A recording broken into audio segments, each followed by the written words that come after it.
All right. Mic check. You guys hear this? Mic checking. I don't know who's all on this live stream right now, so. You hear me all right? Yeah, it looks like we have volume, so I think we're good. Cool. Whether guy wait. Say something, Drizzt. Yo. Hello. Right. Yeah, we're good. No one's going to be saying anything, I think, much in the chat, so it's all good. Yeah, I don't have any shout outs again. I do know that the next guest is going to be Benson next Saturday. Just got to work out what time it's going to be exactly. So, Benson. When is the last time? Man, I haven't heard that from that guy in like 10 years. It's been a long time. Oh, wow. How did you? I can't believe you're still in contact with him. I'm not. It's actually Dodman. Yeah. Oh, I see. Yeah. So I think we'll just observe you for a bit. And I want to be sure that it's in the game. It is in the game. There we go. So, welcome to the podcast. Thank you. I'm able to talk to you a little differently because we've talked plenty of other times. I know, right? Yeah. Are you excited? Of course. Yeah, it's about time we got you on. So, I always start with the general questions, and we didn't even go through what the other questions are going to be. So, hopefully, we can find plenty to talk about. I've been super busy the past couple of days. So, that's fine. All right, let's start with it. When did you start playing, and which game? Technically, I started the THPS 1 demo. There was I can't remember what kind of magazine it was, but it was a PlayStation magazine of some sort. I don't know if it was Game Informer or what.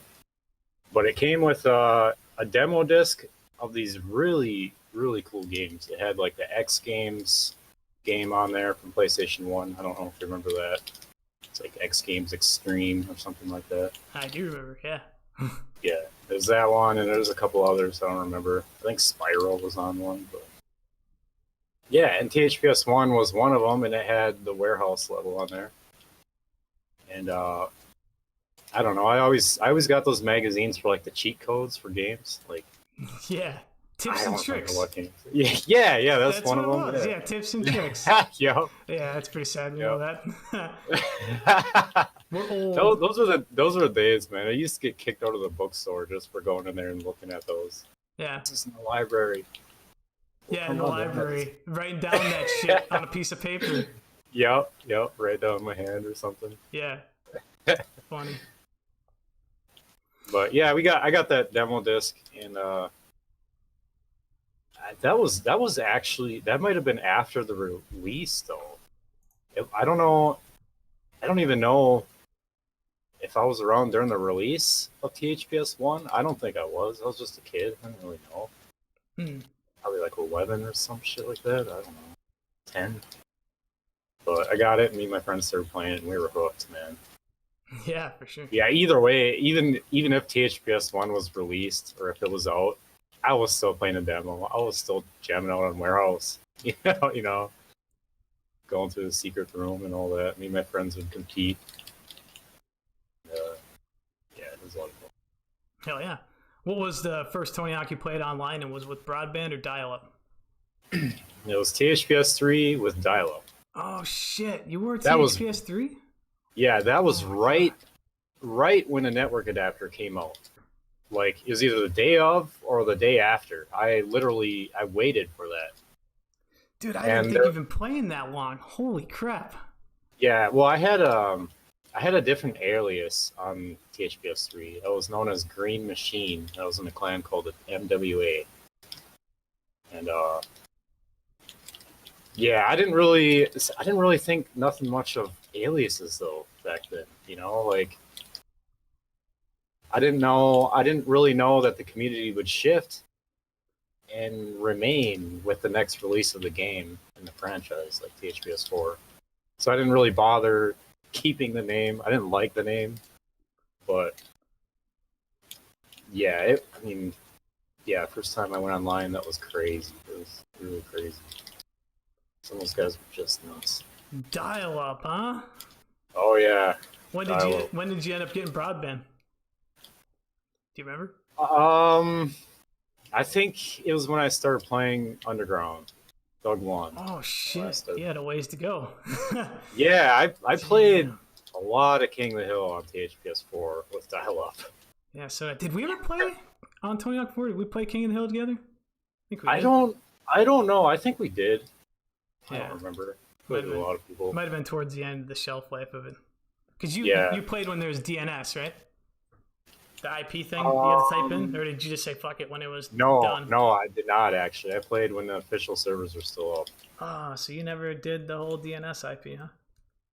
I might have a couple times, but by then, I'm pretty sure. I even think Thug 2 was even going strong by then, you know? So Could have been. I was just playing Thug 1 by then. When's the last time you played Tony Hawk 4? Oh, Do you man. ever play it offline? No. No. I just don't have any means. I think the last time was like maybe 2013 when I still had a PS2. Okay. It was either 2013 or 14. I think it was 14. Alex still has footage when I was in Fort. When I was on Thug 1, 2014. Right. Crazy. That was when I had a PS2, and now like I would love to get it all again, like get my PS2, but I have to get another TV, and because you can't play them on high def TVs. Yeah, it looks like It's crap. like an input lag. Yeah, and that too. Yeah. Yeah, I've tried it. It does not work good. No. You gotta play it on an emulator, man. But there's Well, still even input then, lag. isn't there? Yeah, there's an Yeah. input lag on there. You I tried. You just gotta get used to it. It takes a while. You do get used to it, but it's still, you can't play Thug Pro and then play Tony Hawk 4 on an emulator. You're gonna go crazy. Yeah. Yeah, man, Thug Pro's definitely spoiled me. Thug Pro's spoiling me even right now. I haven't played Tony Hawk 4 in a while. Yeah. Well, sweet.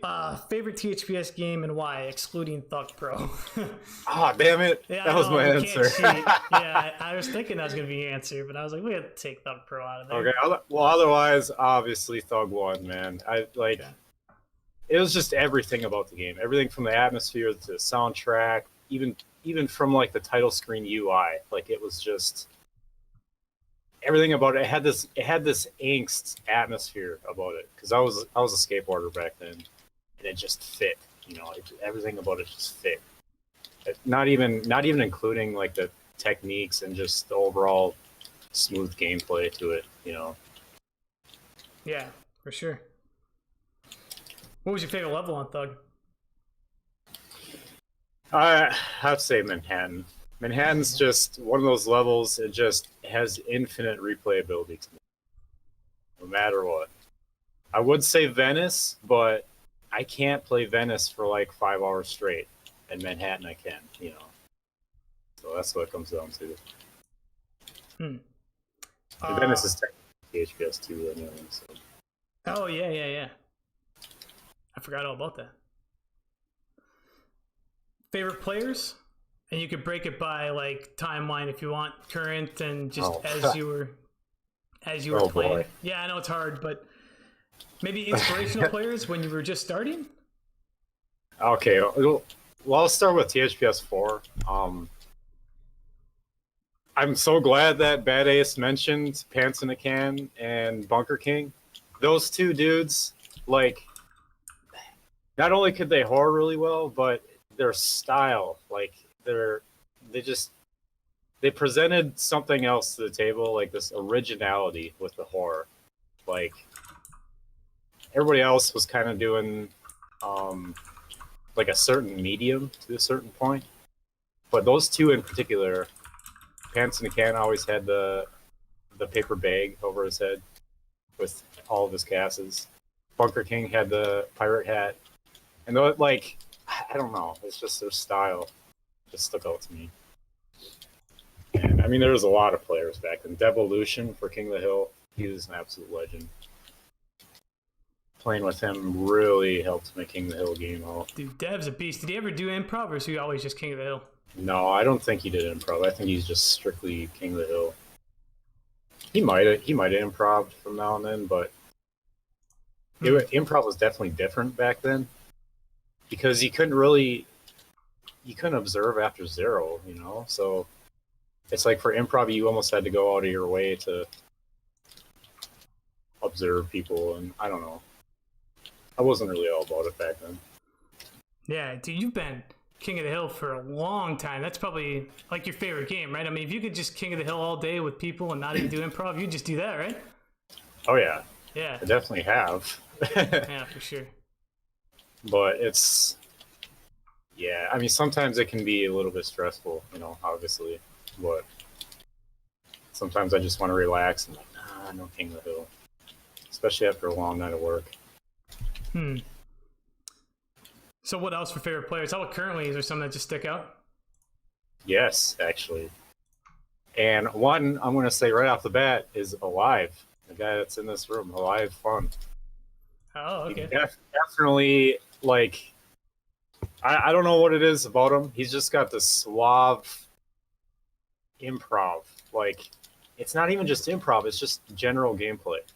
I mean, when we go O for O, observe for observe, he just, every single minute of that dude playing just blows me away. It's like he'll even mess up a lot, and it's just so suave and so smooth, even his mess ups. Really I gotta watch him more. Yeah, I think I've seen one video. Damn, he doesn't have many videos, does he? He's got two. Yeah, two of them. Two. That's it. Yeah, that's probably why. Huh? I think I've seen one. It was like a 18-minute long video or some shit.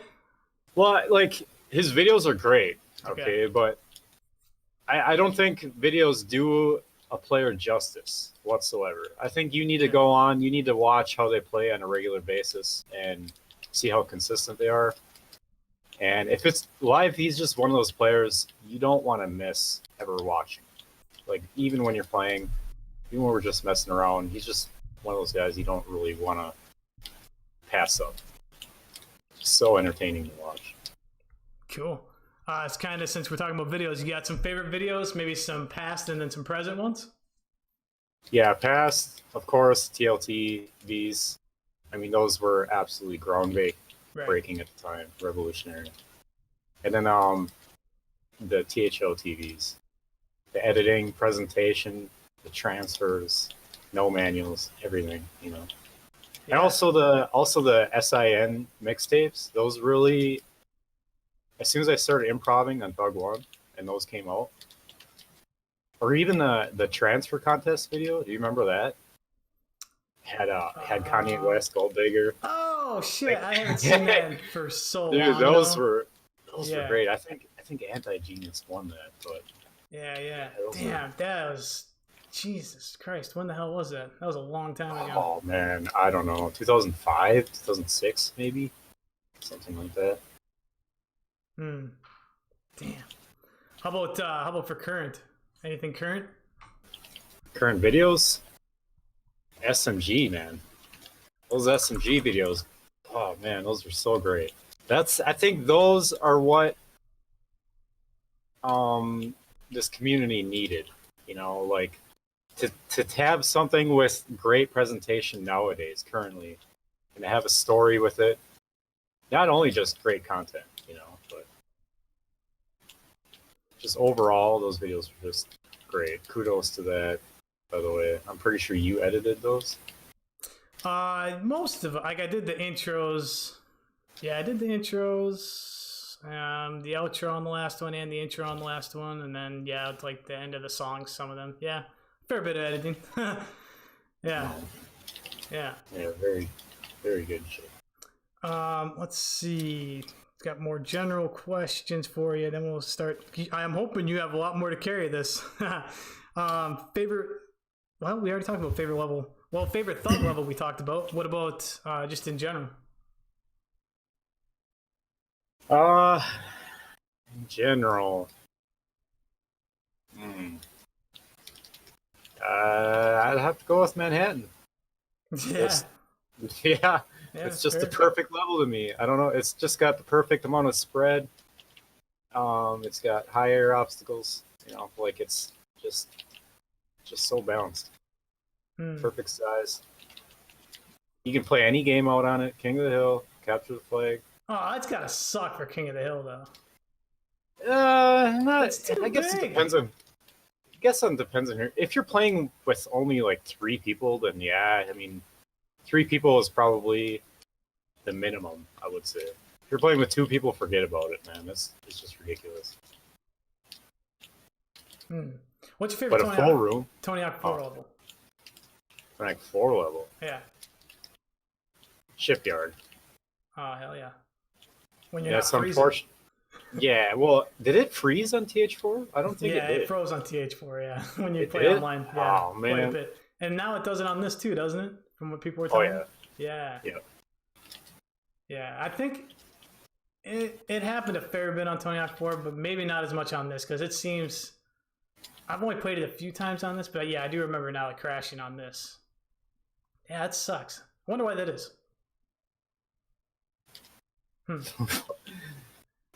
What about favorite Thug 2 level?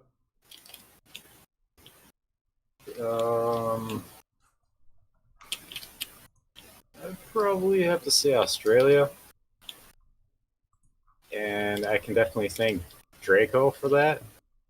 As soon as he came out with that Australia improv, I wasn't really all about Thug 2 at the time. But as soon as that video came out, I was like, okay, I'm completely switching my style, completely playing Thug 2 now. Like, it's just Cool. Great level though. Do you have a favorite creative part? Yeah, actually, I tried contacting Ruin,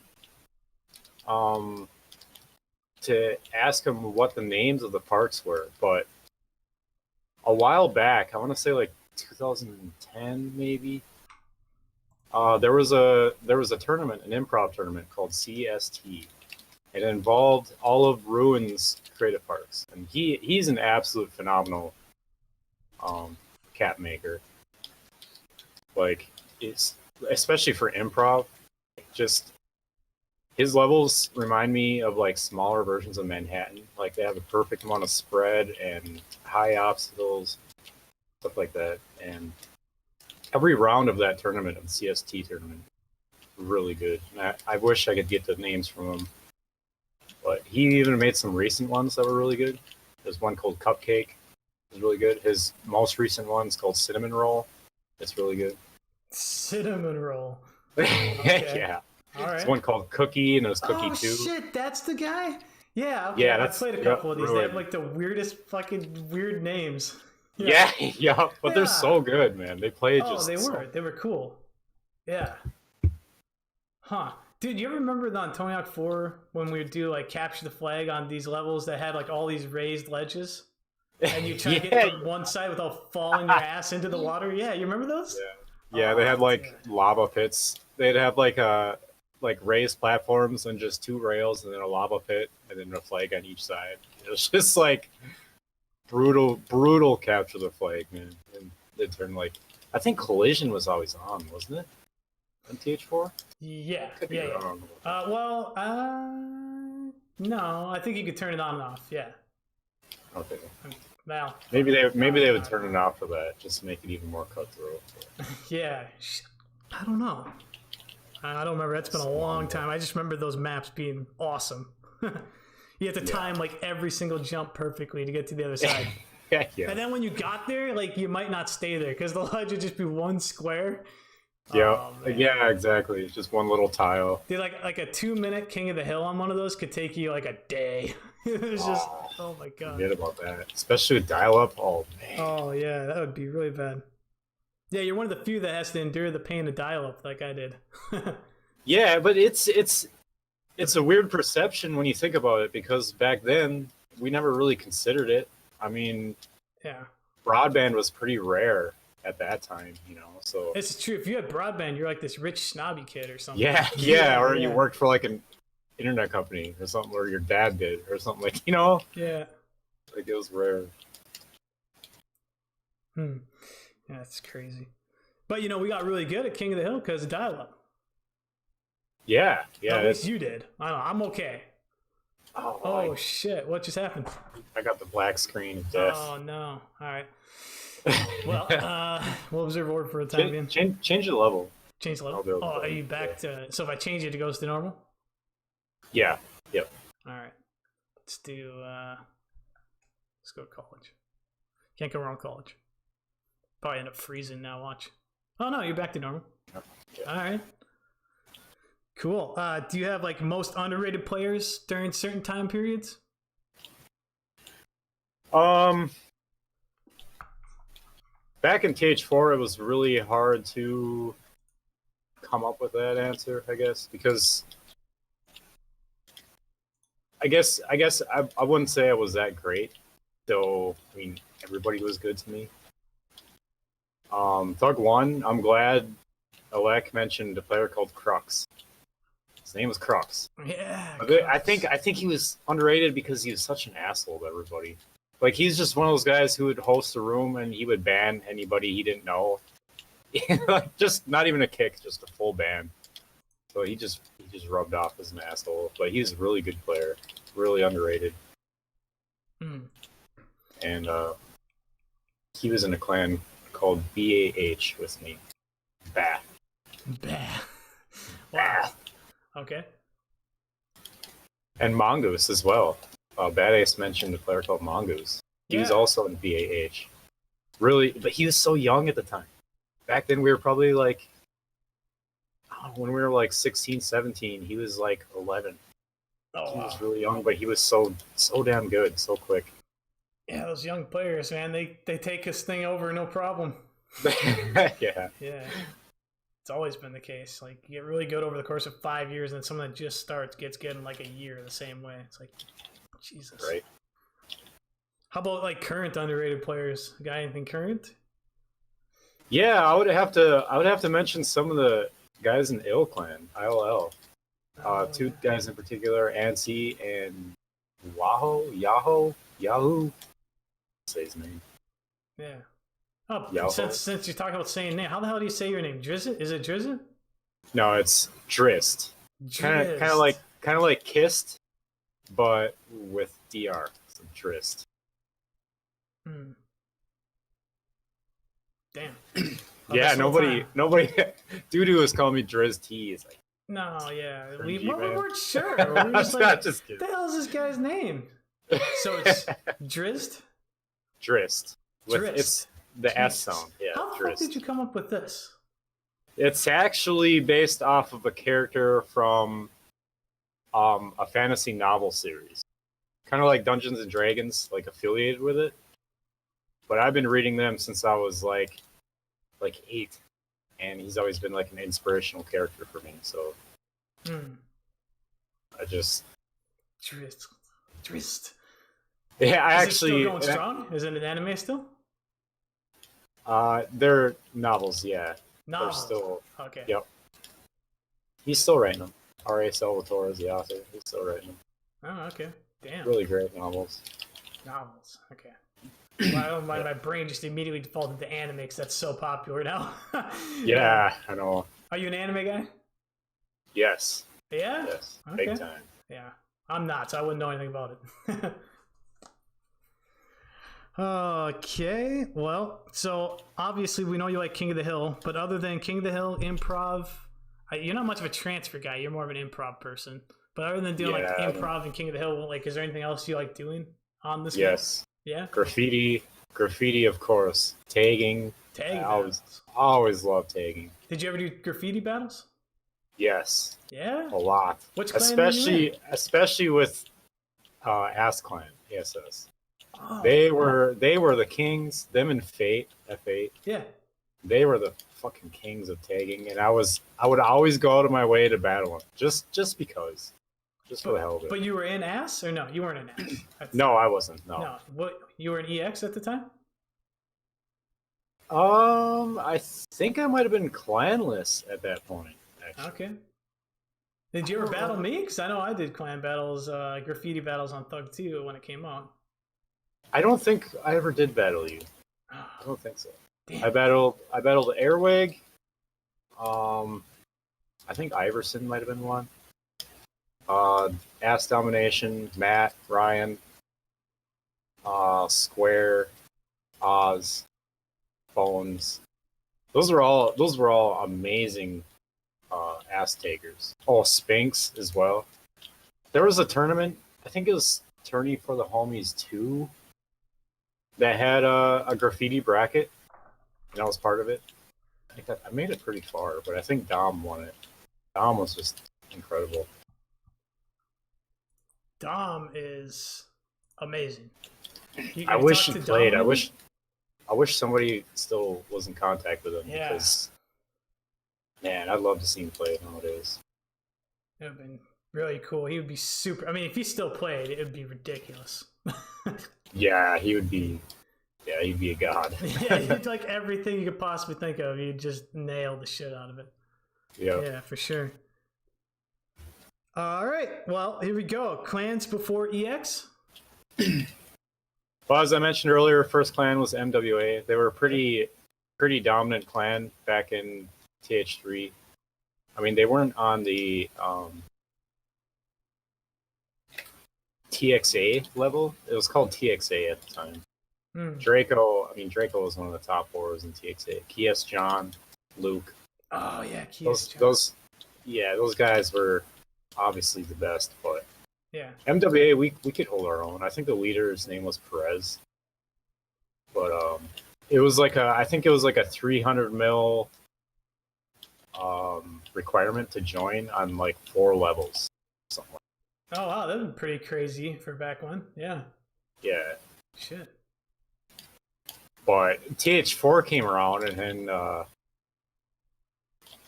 I dabbled in Game Shark, and that's when I met Dragon. He's like, "Dude, you need to get rid of Game Shark." I was like, "Fine." What did you do? Just that thing that gives you an insane score right away? No, just like perfect balance and shit like that. Oh, okay. So when he did the balance test, your guy was freaking out. Yeah. He did that to you, probably, right? Yeah. What's that? Did he do that to you? Because I remember I would do that. Yes. If I suspected something, I was like, here, come here and do a manual. And then if your guy was shaking, it was like, oh, you're full of shit. Well, yeah, especially, I mean, when you're advanced, you notice, especially when you got such a shitty base score and you're sitting there comboing for like a half hour, you know. Of course, people are going to fucking notice. Dragon, he was good at the time, so he's like, yo, there's something up with you. Come here. It was just us two in the room. Yeah. And at the time, I switched my name a lot back then. But at the time when I met Dragon, I had the name Skada, but it was spelled all wrong. It was such a retarded name. It was spelled Scaeta, and he was clanless. He was Dragon THPS, and he's like, dude, I should make a clan. It was like 2003, I think, 2003 or 2004, one of those two. He's like, I'm going to make a clan. It started out as like a Joe clan. I'm going to call it EX. Element 0. He's like, you want to join?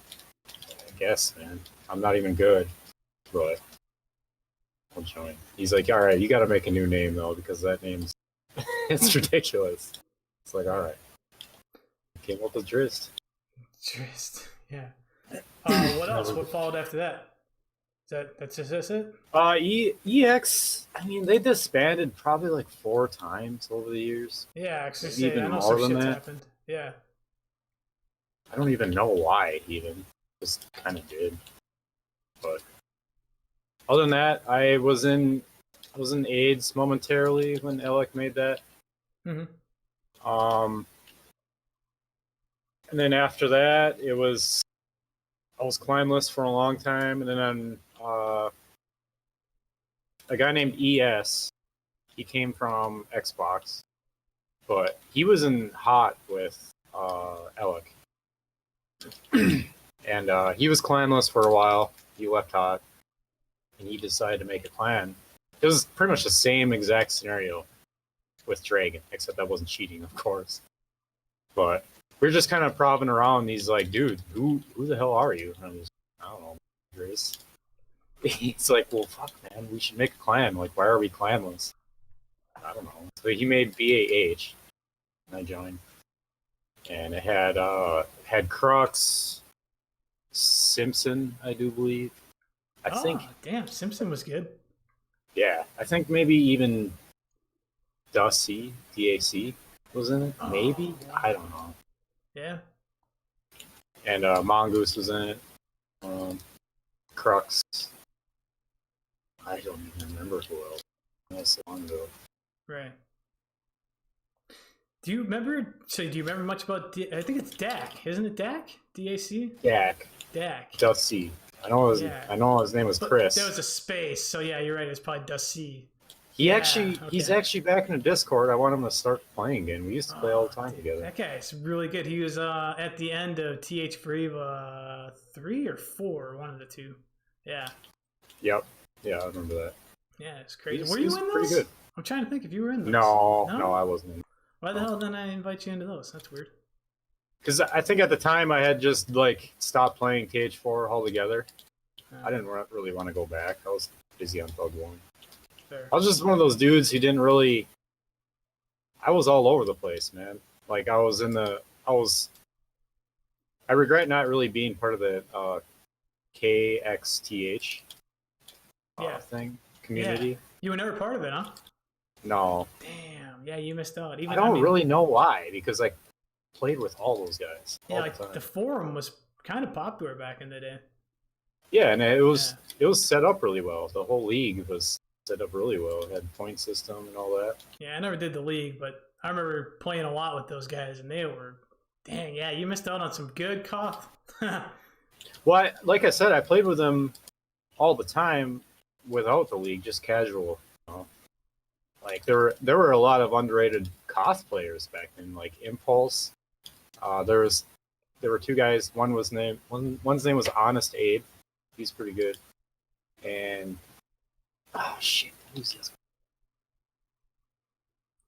There was another guy who was really underrated. I don't remember it, but yeah, there were a lot of. Oh, Helix. Helix was the guy I was thinking. Oh, Helix is crazy. Yeah. Huh. So what was your favorite King of the Hillers? Obviously Dev? Yes, Dev. Yep. Snake was really good. Freddy, of course. Snake doesn't get much love. Snake's a beast. Yeah, Snake. Yeah. And I think Sicko was part of SN at the time. He was really good at King of the Hill. That's how he became really good at Prov, actually. Yeah. He started King of the Hill. I wouldn't have known. Yeah, I never saw him play at King of the Hill. Huh. Yeah, he was. There's a couple different Sickos. Because that wasn't the one that joined THO, right? No, that's with a K. SICKO. Yeah. Sicko. I think he was PC, but he was an incredible player, too. Sicko, SICO was PS2.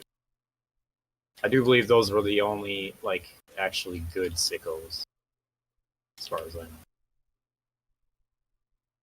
Yeah. So, why EX? What's going on? You still like EX a lot? Of course, man. Yeah. It's so crazy how many people you have in EX. Do you guys do voice chats a lot together? Yeah, on occasion. I mean, we're not... It's location-wise, it's so diverse that we can't really... We're not in the same time zones. We don't have the same schedules. So it's hard to get everybody, together. You know what I mean? Yeah. Do you have a different, Discord server just for you guys?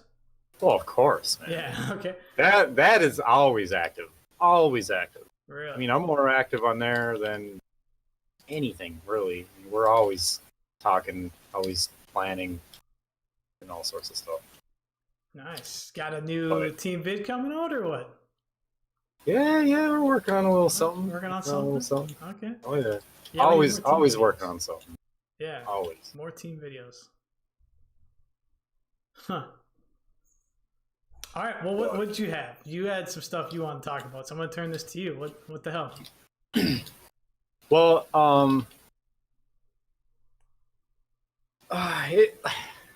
it's kind of strange, man. I watched all the podcasts, and it's kind of strange. To me, anyway, the reason why I'm playing this after so long, it's not for competitive reasons. It goes deeper than that. It's very personal, because when I grew up and I started playing this, I had a really, I wouldn't say rough, but just a really dark personal life. So I mean, everything I did was pretty much self-destructive, you know. And THPS was my only outlet. I mean, I played other games too, like SOCOM. I was really heavy into SOCOM. Sure. But for the most part, THPS has always been there. It's sort of like an outlet, you know. And I mean, there would be times where I would come on, I would get in like I would do like street fights, or I would do like I was doing boxing training. I started when I was 16, and my hands were just so messed up. I'd come on with both my hands would be swollen, like in between each knuckle would be black and blue, and I'd come on, I'd play, and I'd be like, "Yo, Drake, dude, I can't fucking play, man, but I'm gonna try." Like, wait, rewind. So how did that happen? How did you get these? what, my hands? Yeah. What did you say it was? From like street fighting and That's what like, I thought I heard. Jesus. yeah, like bare knuckle shit. That's fucking crazy. And also like various, like I trained in all sorts of shit. I had a really good buddy of mine. We trained in like all sorts of shit. We do research on different like mixed martial arts fighting styles and stuff like that, and we practiced together. He even had those like Kempo swords, like wooden training swords. Practice with those and stuff. So my hands, dude, like I didn't even really expect to live this long. so my hands are like, dude, they're in such bad shape. I've got really bad nerve damage in both hands, especially between the pointer finger and the thumb. I can barely write with a pencil anymore. So I can't. Every time I play, like, it is really painful. Like, especially holding the controller, that gesture with my hand is really painful. So a lot of the times I just have to. It's just more of like tolerance, I guess. Like, how much can I tolerate the pain whenever I play, essentially. Fuck. So like every time you play, it can hurt? Yeah. Like literally, right now it's hurting. Last night it was really bad though.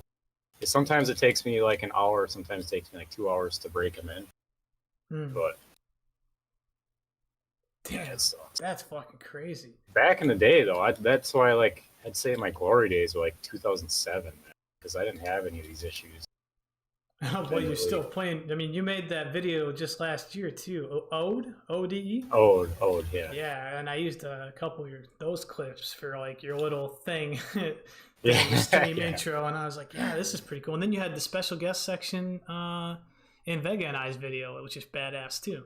Oh yeah, that was fucking awesome. Your Manhattan clips were the shit. Oh yeah, props to Vega, by the way. He's an incredible player. Vega's especially for how long he's been playing. Yeah, he's really good. Yeah, that is crazy. So, damn. So you just come home and just chill out after doing a street fight? That's fucking ridiculous. Yeah, back in the day. I mean, that was so stupid. Like it was. Yeah, I'm sure looking back. I didn't care. I mean, I always dealt with like really heavy depression throughout my life, so I didn't really give a shit, man. And any type of physical pain would help with the mental. You know what I mean? Like, so I was just really destructive. Like, 2010, I think I started taking boxing really seriously. I never really got any matches because where I'm from, there isn't any coaches or trainers, so I just self-trained mostly. But I got into bodybuilding a little bit. Yeah, we were talking about that, like pre-workouts and shit. I was telling you, I'm on a pre-workout, I'm ready to go to the gym. Yeah, we'd be playing on this, and I'd be still up. Yeah, it'd be fucking be like 4 in the morning. Yeah, 3, 4 in the morning. He'd be like, hey, what's up? What are you doing up? And I'm like, bro, I'm going to go to the gym. And I'd be drinking like, I don't even know what. I like the curse. Oh, God, man. The curse. Oh, it's just fucking intense, awesome. dude. Dude, the curse is... Intense. I had to lay off the curse because I thought either I was gonna fucking kill someone or like I would try to lift too much. Just like one of the super bad mood swings. And shit. Dude, the stimulants. Now I've cut way the fuck back. Like, Oh yeah, have a dude, if you caffeine-free keep doing those pre-workout. over time, man, like you really start to notice like your respiratory system, your circulation is becoming just fucked Oh, up. it's When just you're not on terrible. it, like it's When you're not on it, it feels like a fucking train ran you over. When even if you get like yeah, 10 hours of sleep, oh my god! But yeah. it's so good. Like the feeling you get going to the gym while you're on a pre-workout. There's nothing like it, man. Oh, that pump, yeah, man. It's fucking like as Especially Arnold, dude. especially when you try to work out that pre-niacin flush where you Oh get my like god. really tingly, but then Yeah, with you the tingly feeling. sweat it out, and It's it's like just like yeah, Arnold just Schwarzenegger calls it. He's constantly coming. When he's on a yeah, yeah. pre-workout. It's better than coming. I'm Yeah, coming all the I'm time. coming all the time. I'm coming Yeah, at the gym. I'm coming at cool. home on the couch. Yeah, yeah. So you've seen that interview? Yeah, it's fucking Yeah, hilarious. pumping iron documentary. That's what it was part of. Oh, okay. Shit, I didn't know. Yeah, I kind of knew you did bodybuilding. So how long were you into it? Probably like 2 years, a year maybe. Not long. I mean, after that, I always, like I said, I always switch up my fitness regimen. Like after the bodybuilding, started researching everything about Bruce Lee. Yeah. I even got like a Bruce Lee tattoo on my wrist. But there was a book called The Art of Expressing the Human Body. Really good book. I suggest anybody check that out. Who wrote it? I don't remember who the author was, but it's based on Bruce Lee's like journals and his diaries. Okay.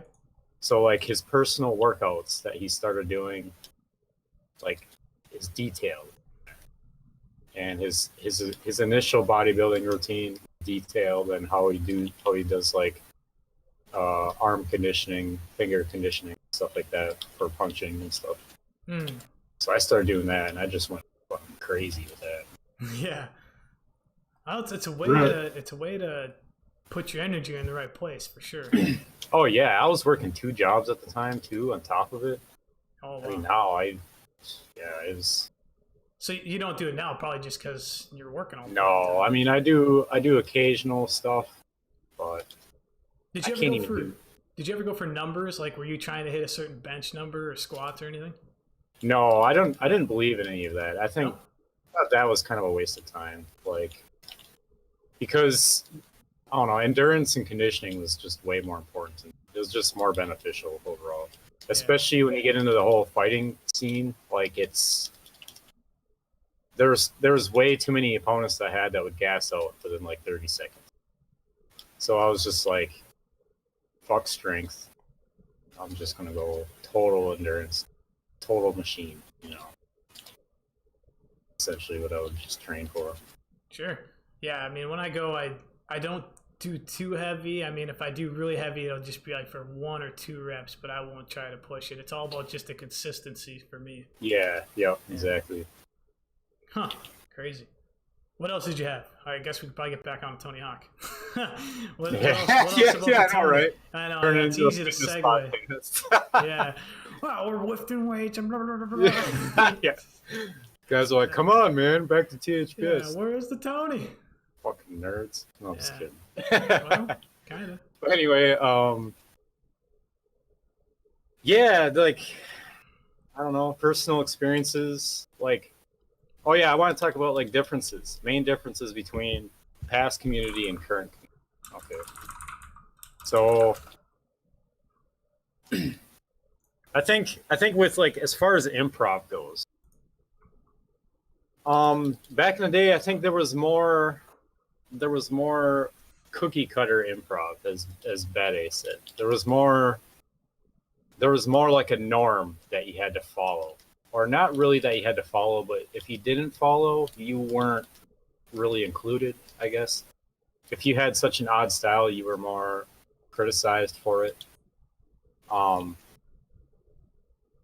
Like, for example, I can't really blame anybody from back then, because you had such iconic players like Vex, the Virus, and like No Bales doing these late spin flip tricks, they're called, like these subtle nuances to style and trick usage that people would use and just sort of not break out of that mold. Like there was less people having originality and creativity than today.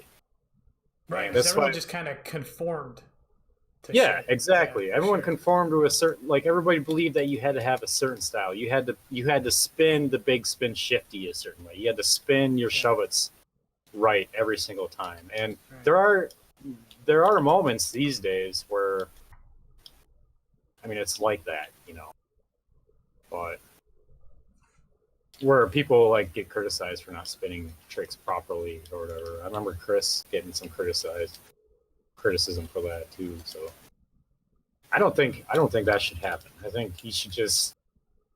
I think it's all about originality, creativity. I mean, I see improv as like an art form,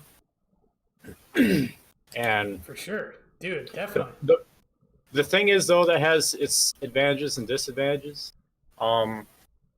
I think the point of tournaments when it comes to improv on a competitive level is kind of contradictory to the essence of improv, to me, anyways. I mean, while I'm naturally a competitive player, I've always been competitive, like with anything, whether it be video games or anything in real life, sports. Dude, you own the shit out of fucking Apex. When are we playing some more? Oh yeah, Yeah. I haven't played that in a long time. Yeah, there's a new map update. We gotta play that shit. Oh yeah. Yeah, new map. Yeah, I noticed you're very competitive for sure. But you know, like on this, it's hard because even if you're competitive, I mean, you're not really competing against other people on here.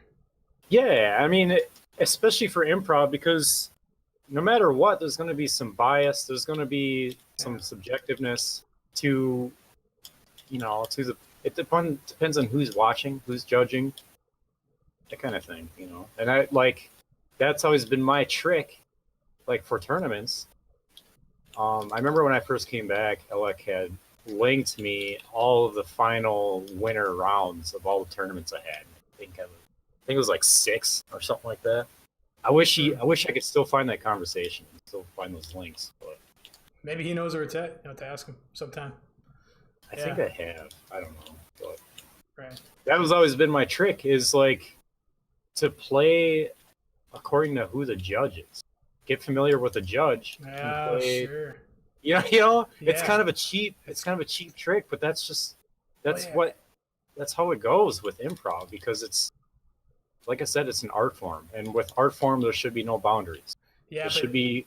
Now you've got it dialed down like a mofo. I mean, you got your own style. Like you're probably like one of the best, if not the best, on grounds improvers right now. Like, yeah, I still got I still got a ways to go though. Like I still, in my mind, the way I see it, man, like having inspirational players such as Gonzo, Draco, these players back in the day had this ultimate control. At all moments they had everything under control, like, and just their originality, the way they approached objects and levels, especially Gonzo, the way he used the levels. He would go on a new level. I remember when the Tony Hawk's Proving Ground demo came out, and he made an improv video on it. And I remember me, Buck, and Gonzo had all made improv videos when the demo released. But wait, which demo was this? Sorry. Proving Ground. THPG. You guys made videos? Okay, all right. Yep. Okay. But mine was obviously the worst, I thought. But Gonzo's, dude, like, he released his after mine, I'm pretty sure. And I'm like, what the hell? I didn't even know that was part of the level. Like, he just do that constantly. And I'm just like, man. So the way I see it, I don't even compare. Like, if players like him were still able to play, or KSK, Bad Ace, these types of players, I don't think I would even compare, honestly. Yeah. And I think that's the kind of level I strive for still. Like, I don't think I'm on that level yet, but I don't know about that. Yeah, pretty fucking good. I mean, obviously, the moment someone starts saying you're really good is the moment you stop trying. So I guess I'll be like, you suck. You got so far to go. Well, I don't. But what? That's the thing about improv is like, what is good? What is? That's all subjective. It is subjective, but obviously there's standards, right? There's risk, there's flow, there's Yeah. unique. Yeah, of You know, I mean, course. the way you fucking navigate the map and keep a combo while still doing just the weirdest shit, but low to the ground, but quick with flow and style. It's fucking crazy. You know, it's pretty Yeah. good. I mean, it's hard to top it. You're actually one of Vegas' favorite players. Really? Yeah, he's talked about it a couple times, and he's like, ask you why you're so good. And I was like, can't ask. Well, it's the way I play, man. Like, I kind of split my mind a little bit. As I'm playing, I pretend that I'm the watcher, and that I'm judging myself. You know what I mean? Like, so in that essence, I just kind of try to surprise myself. Try to just trust in my hands, to rely on like being completely unpredictable. That's pretty much what it's all about, is trying, even if I don't have the ability to do text or whatever, I can't do all this high flying stuff that everybody else does. Yeah. So in that regard, You just did like grand hops right there, though. you just pulled that them right out of your ass. Like, that's a tech. The fuck you I know. talking about? I'll say that, and then like literally next second. Yeah. I was just watching. I was like, Jesus Christ. But yeah, but go ahead. In that essence, I just try to be unpredictable. It's all about, for me, it's all about entertainment. Just try to entertain. Yeah. What's your thoughts on text? I mean, obviously it's a really broad question, but do you think doing things like, I guess it pertained more to transfers. What's your thoughts on text and transfers? Do you think, are you more of like an A to B type of guy, like old school Jehu style?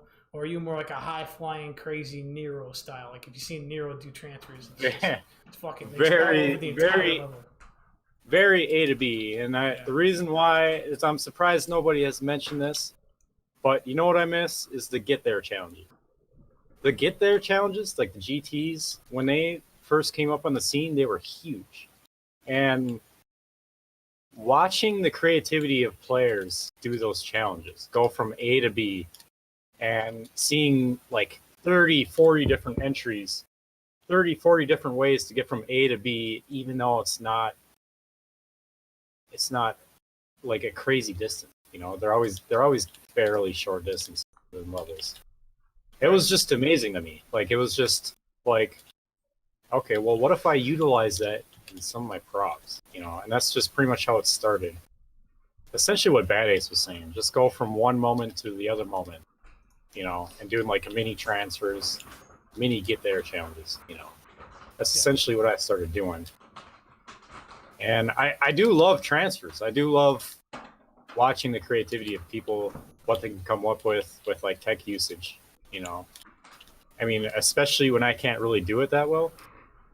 So it's like, you think you could learn them though? Like, yeah, you're kind of like me. I think if you wanted to learn them, you probably could. You just don't have an interest in it. Is that? Yeah, I mean, exactly. Yeah, you for sure could learn them. I definitely think I'm capable, but yeah. While I'm wasting time trying to learn how to do that, I could be improving my prop. You know, that's just the way I see it. I don't want to really waste the seconds. I see time differently than most people. Right. It's like, I try to spend every fucking minute trying to improve my prop game, I guess.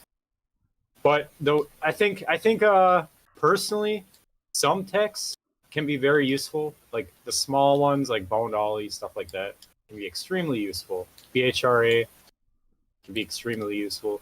But there are other techs, like boost plant, for example, I don't think is useful personally. The reason why is because of hang time. Anytime you're in the air for a certain amount of time, say you do a massive Thug 1 boost plant to a 3-second air. That's 3 seconds in the air that you can think of something to do on the ground. That's 3 seconds of air where you're kind of doing nothing movement-wise. You know? So unless you get lucky and hit a wall ride bounce or an invisible bounce or some shit. Yeah. And I mean, those moments are kind of it's those moments are really incredibly hard to do in improv. But Right. Or like they're I said, pre-staged big time. you essentially get that extra time to premeditate your next move. And that's why I think, as far as improv goes, you have a disadvantage. And that's why I stay low to the ground. And I just rely on like reaction time and reflexes to just sort of look at objects as chains, as rhythms, and kind of go from one chain to the other, or kind of. You're such a prov elitist. You're damn right, man. Prov elitist. What is that? Is that in I can't see comments, so never mind. I mean, I'm not saying I'm right. That's just what I believe. It doesn't mean that's the beauty of improv. It being an art form. Everybody should believe something. Whether he's a prov quote elitist or not, I mean, at least he's got his own style down enough to where you can watch this fucking guy for hours. If you make good videos and you put them out, you'll still be able to watch it. That's really all I'm trying to accomplish. I'm not trying to be the best prover. I mean, that's so subjective. So it is, damn for subjective. Sure. Yeah. And I'm not trying to win every tournament or whatever. I'm just trying to. I want people to enjoy watching. That's all I really want. That's what all about? I get So, do you have a favorite type of prov? Like, oh god, I mean, that's such a weird thing. Yeah, that's such a prov. Well, okay. For instance, you see Fury of the Bull, like Red Bull's movement, super fucking quick. Yes, Red Bull. I think the reason Red Bull plays like that is because of me. Maybe. Yeah, maybe. My early Venice videos sort of inspired him to play Venice, and he started making Venice videos, and he started becoming really good at Venice. And Venice really relies on low air movement, and how fast your movement is, how fast you can switch from object to object. Relies totally on speed and reflexes, and he became really good at that sort of play style. And I like how he sort of put his own edge to it, like especially how Aaron mentioned the like the caveman, like the ability to use caveman and airs so subtly, and being able to switch objects using it is like, you don't really see those advantages until players like him use that. Right, till they put that spin on it, and then they're like, "Oh shit! I never knew it could be used like that." Yeah, yeah, he's a fucking crazy guy. Yeah, he's really good. He's really good. Really good. Yeah, yeah. I favor that type of prov more. Like, I mean, Draco was my early inspiration. Just his ability to just cruise through levels with no interruption and flow, and just do it so fast. Do you remember his I2 shipyard run? Yeah, dude. I2, man, he was dominant even back then. He's a fucking beast. And like Base said, he could do everything. He could do no manuals, transfers. Like, yeah, I bet you he could be dominant in King of the Hill. Like, it's possible. His play style, like, because his play style was so interruptive, especially his improv is so interruptive. Even when you like, I didn't really get to play with him a whole lot, but when I did, it was just seamless, really seamless improv. Very few mistakes. So in King of the Hill, that could transfer really easily. Right. Yeah, easily. Yeah, he's probably really good at King of the Hill. Do you think? I know some Sin guys were really good at King of the Hill, like Rob. Rob was really good, and Coded was really good as well. Yeah, I think Code got into it a little bit too. Pretty sure. What's some of like the best memories you got of this? Since you've been playing. Some of the best. There's a lot. That's a lot of fucking memories. I know. Well, throw some out there. There's got to be one that just kicks you in the balls right now that you got to say. I think of my earliest memories, again, watching just the feeling of watching Bunker King and Pants of the Can. Watching these dudes. I remember my first time watching Bunker King, and I joined a room that had a game already going, and I was watching him on Shipyard. And in Shipyard, when you have that hidden rail where you can go, like it's like a I don't know how to explain it. Hidden rail. And ship Yeah, her. there's like a hidden rail that you go from the crates into. There's like a small hip Damn, I from a can't crate think of that it. goes into a hidden rail. Yeah. Okay. But the I didn't even know about that until I saw him play, and he used it in a horror line. It's like, really, like nobody ever uses Wow. that shit. Yeah. And just moments like that, or coming on like the whole beef between EX and IOU back in the day. Oh, That was really memorable. I didn't even know there was such a thing. Oh man, it was awesome. It was like I would say around like 2010 it started, maybe. Okay. But Diz was really anti EX because EX had this conformed, yeah, maybe even earlier than that. Yeah, Guy was definitely part of it because EX had this conformed style. We had the conformed flow from the TLT era. You know what I mean? Like we Right. held on to that, and we were all about that and flow. While Diz and IOU, they implemented a new style of improv that had like huge airs. We called them big dick airs.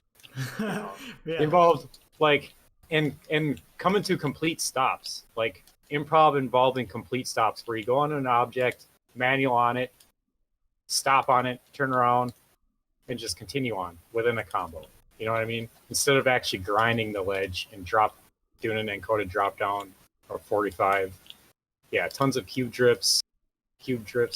Um, just this really, really unique implementation of improv. And we're just like, no, that's ugly. And yeah. But after a while, after like playing with Diz, my improv sort of developed further. I think I can thank him for that, for like my improv sort of developing even further. And we had like a really big mutual respect. I remember us doing like 0 for 0 one night with me, him, and Sicko. Sicko is an incredible player, but he's just like, you know what, Drizzt? I don't like EX, but I like you, man. You have a great play style. And it's like, yeah, well, it's because of you, man. Like, if you didn't implement that IOU Big Dick Air style, mine would be pretty bland. So I just take bits and pieces. Right. But that whole time, that whole era, I think it was like 3 or 4 years, just constant beef. Yeah. It was fun, man. Jesus. Really Yeah. fun. Did you guys ever like go on Skype and duke it out there? Because like Discord probably wasn't a thing No, yet. no, it Yeah. was always through the chat on game. God damn, can you imagine how much fun it would have been just fucking join? Fuck you! Just Yeah, get dude, it screaming. was so much shit talking. So That'd just been awesome. instant. It was just Yeah. it was just it once somebody came in, like Derek. Jesus. Rest in peace, Derek, by the way. But Derek from EX, and he joined Fun later on. Hmm. He would always be like the master shit talker. Anytime somebody was like getting shit talked from Diz, he would just come in and be like, "Yo, we need Derek." He would Yeah. fucking set this straight. That'd be fucking hilarious. It was To see. hilarious. That doesn't happen too often now. There's some shit that happens, but it's not the same. It's not like consistent. No, I mean we're Yeah. older now, so it's not really. That's true. There's no point to it. I mean, I guess there is, but it just seems so immature, I guess. I'm such a bad shit talker. I get fucking wrecked. I'm too nice. I can't do it. I'll be like, I don't even know what the fuck I would say. I just stop it. I'd like take the breath and just get ready, and then like before I could belch it out, I'd just like shit myself or something. That Minnesota essence, man. Yeah, that Minnesota. Everybody's nice to each other. Everyone's nice. Well, you're either really nice or you're the biggest fucking asshole ever. There's like no in between. Yeah. Yeah, it's not good because like sometimes you'll want to say something to someone, but you can't. But you should, but you don't. Yeah. And nobody Too does. many of those situations. Yeah. And then by the time you do say something, it's like the worst fucking version of it. Like you're super pissed. So then you turn into the half that's a complete asshole. Yeah, it's weird. Oh yeah, unless you live here, you'll never understand. Yeah. Yeah, it's fucking crazy. You can either have somebody like especially in driving, you go to a 4-way stop, you either have somebody that was there first and waving for you to go, being super extra polite, or you have somebody who's an asshole who doesn't stop at the four-way stop. Just rolls the shit out of it. Yeah. Yeah, there's no in between. No in between. And like you'll wave to them, and they're like, "No, you can go." Anybody? Oh, no, you can go. And the worst is when it's with pedestrians. They're like, "Oh, you can go." Like, no, I'm in a fucking car. If I go and you go in front of you, you're dead. So no, you can go. But yeah, that shit happens all the time. This is one of the only states that from my understanding, that happens. Yeah, Wisconsin's like that too, but more northern. Southern Wisconsin is pretty obnoxious most of the time. Yeah. Like Green Bay, like Madison, all the Packer fans are obnoxious. Yeah. Sorry, Packer fans, if you're listening to this. I know I'm being hypocritical right now. Don't both teams suck dick anyways? They're both terrible. Yeah, I think they're both really bad. Like both of our teams are a joke. Yeah. I don't even follow sports, but like maybe I would if our teams didn't suck so much ass. Like I might be interested, but like it's just not worth it when you lose like every game, you know? Yeah. Yeah. Pretty much. So what else is there? What else is there to talk about? Overrated players? No, I'm just kidding. Yeah, let's go there. No. On the topic of speaking. I'm definitely not. I'm done. No, hell no. No, yeah, let's not do that. Favorite videos, we kind of covered that. Yeah, TLTs, you like those. You like the Sin mixtapes. You like the THO TVs. I mean, pretty much standard ones. Is there any like super underrated video that you can think of? Ooh. Yeah, just something that someone. There was one recently from Arth, his name was, and he had the song. Oh, fuck. I listen to the song all the time now. I'll think of it. Okay. I'm pretty sure it was Arth, but I want to look through the pin messages and just make sure that it was Arth. Yeah. Do you remember when I was in RIV with Vega and Buck and we tried getting you in? I think so. Yeah, we sent you. Yes, I remember that. And you were like, "Come on, man." You're like, "Why EX, man?" Yeah, why EX? Maybe we should. I never really got to answer that. I mean, yeah. Well, EX is like brotherhood to you. You guys are just like, you ain't going nowhere. You could fucking, this game could like not even exist, and you'd be like, "Yeah, I'm in EX." Yeah, it's when I need to tell a story when I came back. So I came back to THPS in like 2017, it was like August or something like that. I started playing Thug Pro. Jesse from EX messaged me on Facebook. He's like, "Dude, you got to come on Thug Pro." I was like, "Not if the controls are still fucked up." He's like, "No, they got PS2 controls." I was like, "What the hell? Why didn't anybody tell me this, man? I would have been way back." Sure. Way earlier. That's about when I went back, by the way. It's end of 2017. Yeah. Yeah, so I came back, and the day I came back, I had just Drizzt. I didn't have the East tag. And I believe, I don't remember who was in the room, but I know KC was in the room. He was climbless. And this like, we were back, guys. This doesn't seem right. So I put the EX tag on. They're like, "Oh shit, EX is back." And I'm like, "Nah, I just can't see my name without it." I don't know why. It's just so uncomfortable having my name without it. Right. They're just like, "Come on, man, just bring it back." And I'm like, "No, man, I don't want to be a leader of anything right now." I don't even know if I want to keep playing this game. But so no one had the tag?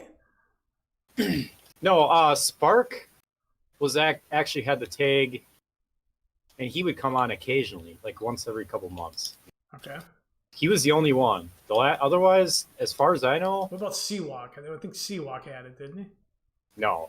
Seawalk was never part of EX before I came back. Oh shit! Okay. I had no idea. So the only other one that was in EX currently, like before that, was Nit. He joined Flow like a couple months before that, I'm pretty sure. Damn. Otherwise, yeah.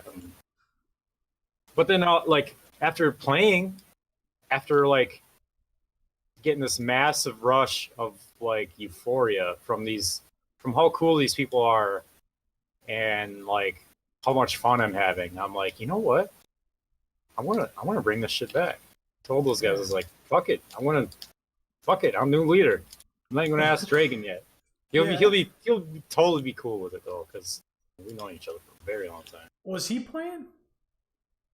Yeah, he was in TLT though. Yeah, right. Yeah. And I knew, you know, him and Fate had a really close bond, so I knew that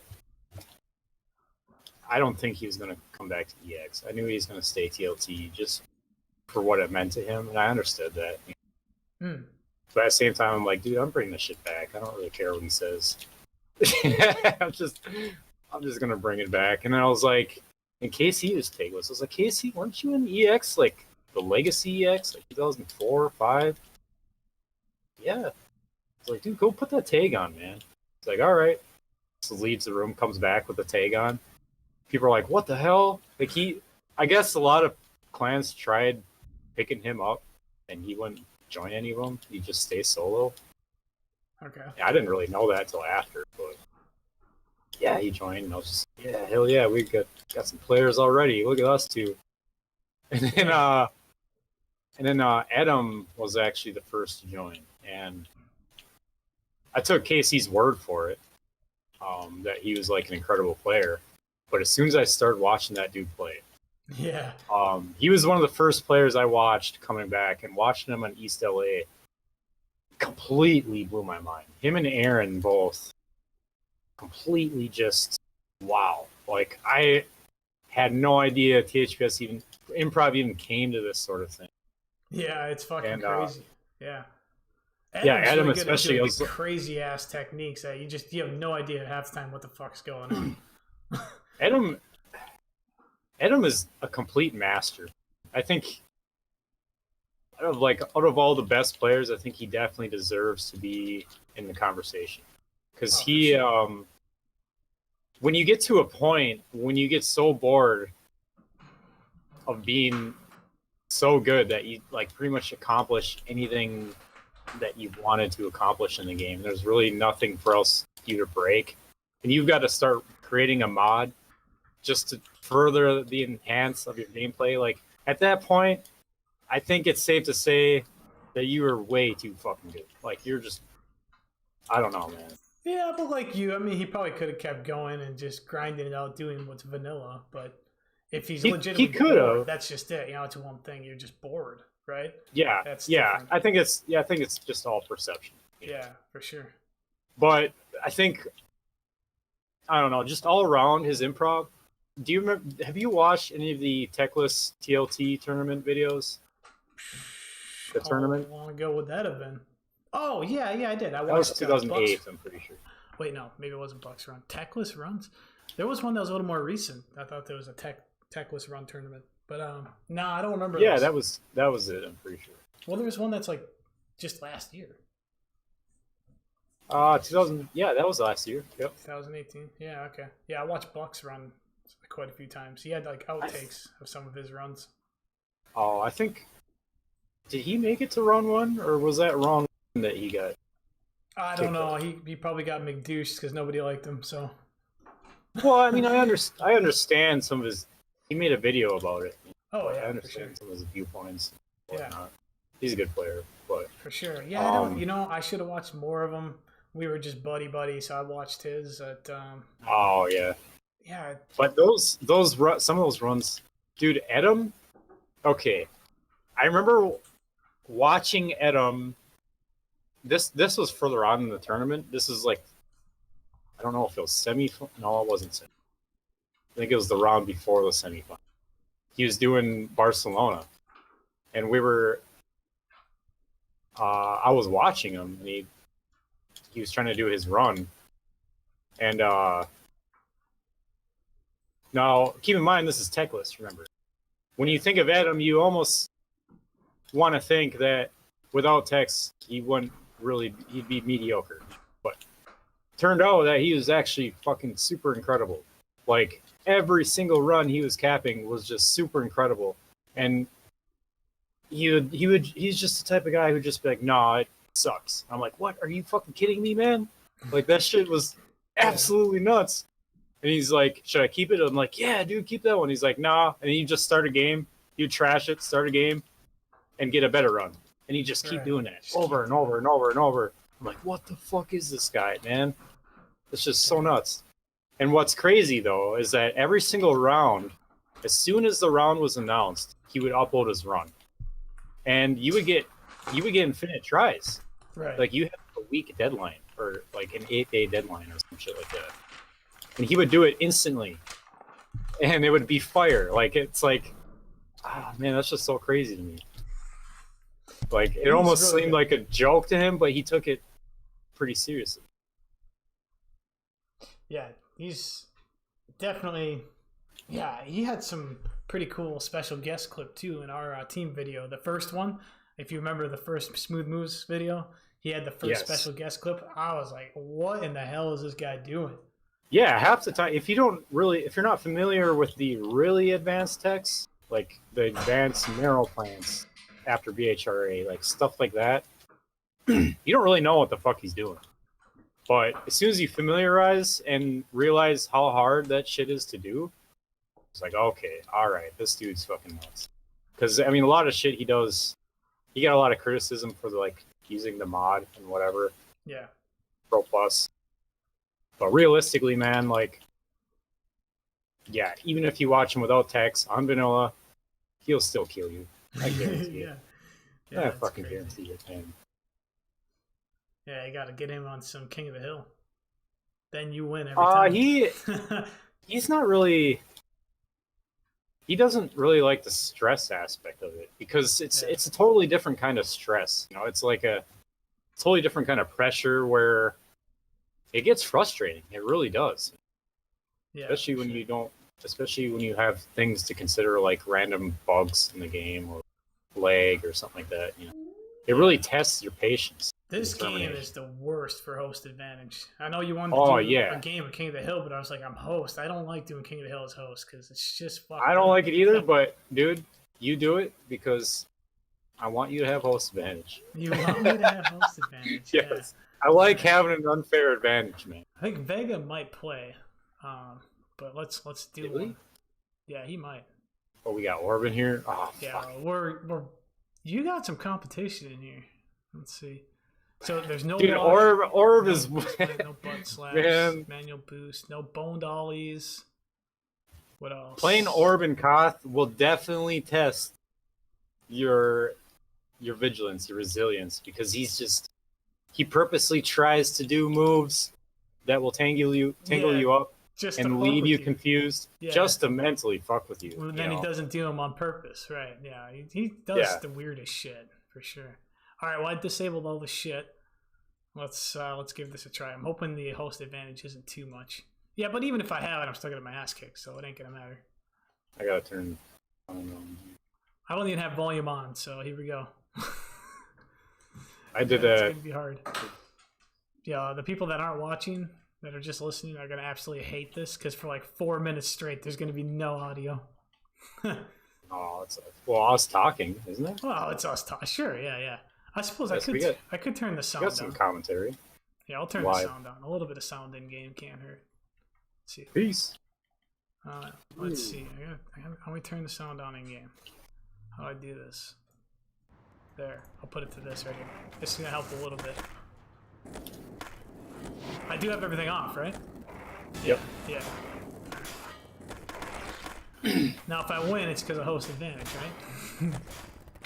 Yeah, we just shaved like 30 seconds off your time. Oh, it's a minute. According to Vega, it's 1 minute. You won't win, though, man. I'm sorry. Right.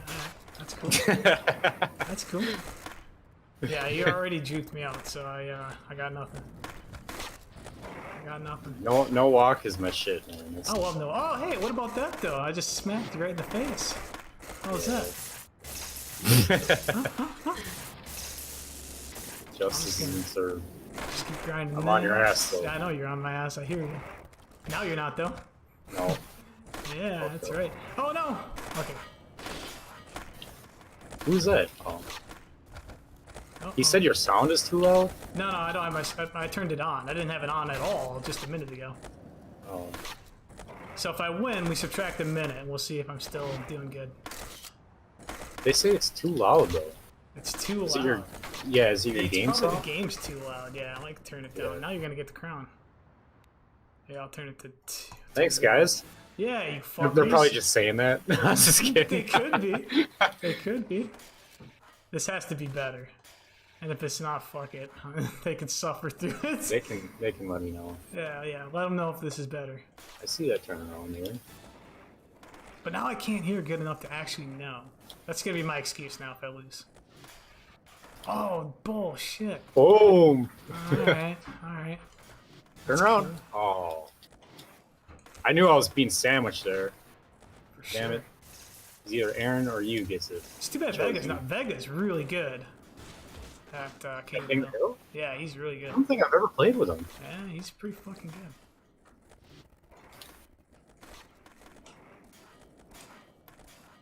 Oh, that quick. Alright. But I got it again, so we're good. I'm right on your ass. I'm following you. I ain't slow. Oh, now you're screwed. Oh, yeah. What? Yeah, How'd you... I'm just gonna keep doing this. Get out of there! No! God damn it. Damn it. Oh, Jesus. Is Orb playing? I don't think so. No, he's not playing because he doesn't have any time, so... Yeah, if he was playing, he'd have, like, at least a minute already, right? I think so, yeah. I would think he would, for sure. Come on. Guy's gonna win. Guy's good at this. He's getting better. He's getting... I mean, he's always been at least decent, though. Yeah. Oh, what? Yeah. Host advantage. Host advantage. I mean, I did try to time it, but we'll say it's host advantage. We're good. We're good. I'm trying not to do, like, stupid, you know... I don't know what I'm trying to say. Vega, come back. We'll have to play 2 games. Oh, well, no, we're only going to play one game. We can't do 2 on the stream. Fuck it, make it 20. 20 games? Alright. Ah, shit. Oh, you guys were right there the whole time. Yeah. Yeah. Oh, no. Whoa, somebody just went through me. Guy? Huh? Was it? Yeah. Oh, what? Alright. Let's go. I got a minute. Oh, yeah. See, I'm already technically down. Oh, God. I'm dead for it. Shit. I'm done now. Oh, Oh, what? look at that. Host advantage. Oh, my God. I would get kicked by the person that's not even here. Jesus. I am right on your shit. Not anymore. Oh, I almost... Dude, if you would have grinded that wire and I bonked up... Yeah, I didn't. I purposely avoided That would that. have been amazing. No, I did this bonk that almost went up to the wire. It would have been perfect. Oh, did you just bail and I didn't get it? Okay. Yeah. Wow. Got that auto kick. No, But I what don't. is that all Oh, yeah, I about? do. People, I do use it. People have tried to explain it to me and I don't get it. Like, something I gotta be So- using? So when you turn it off, your skater doesn't start kicking automatically. You know, he kicks this, he pushes with his Yeah. foot. So when you turn it off, you have to hit, you have to hit square, or you have to hit flip button to kick.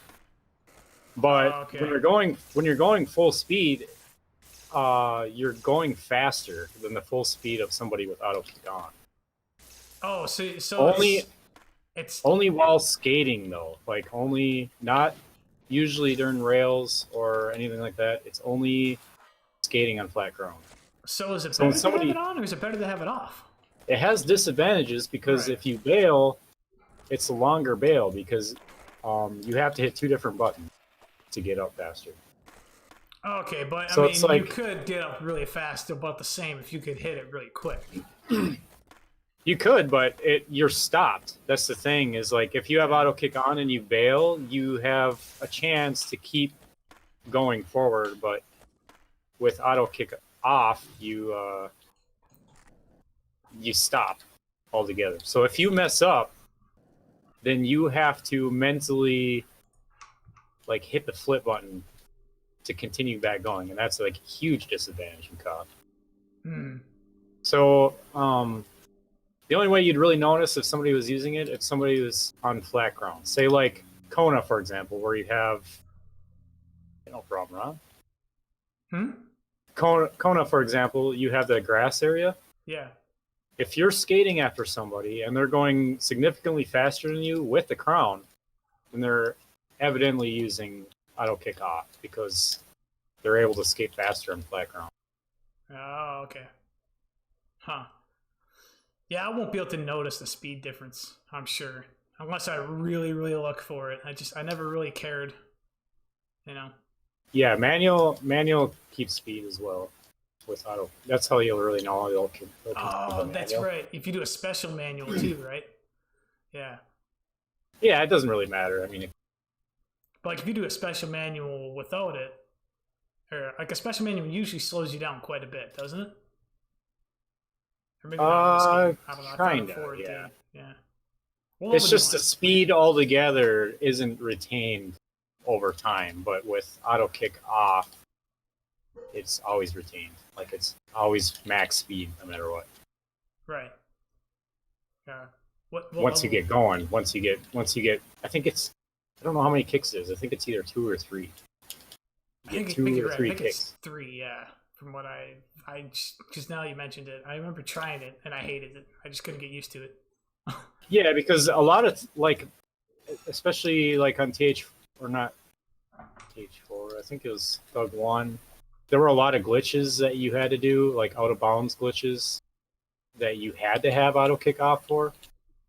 So, all right, hey, what level are we doing? Let's change this.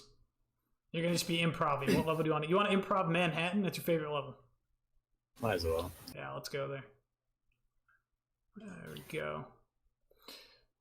Well, do you believe it's already been an hour and a half? Really? Yeah. Yeah. Dude, crazy. I mean, I could sit here for hours. Yeah, it's just unreal. Like everyone that had the podcast with time just flies by every time. It's like Jesus.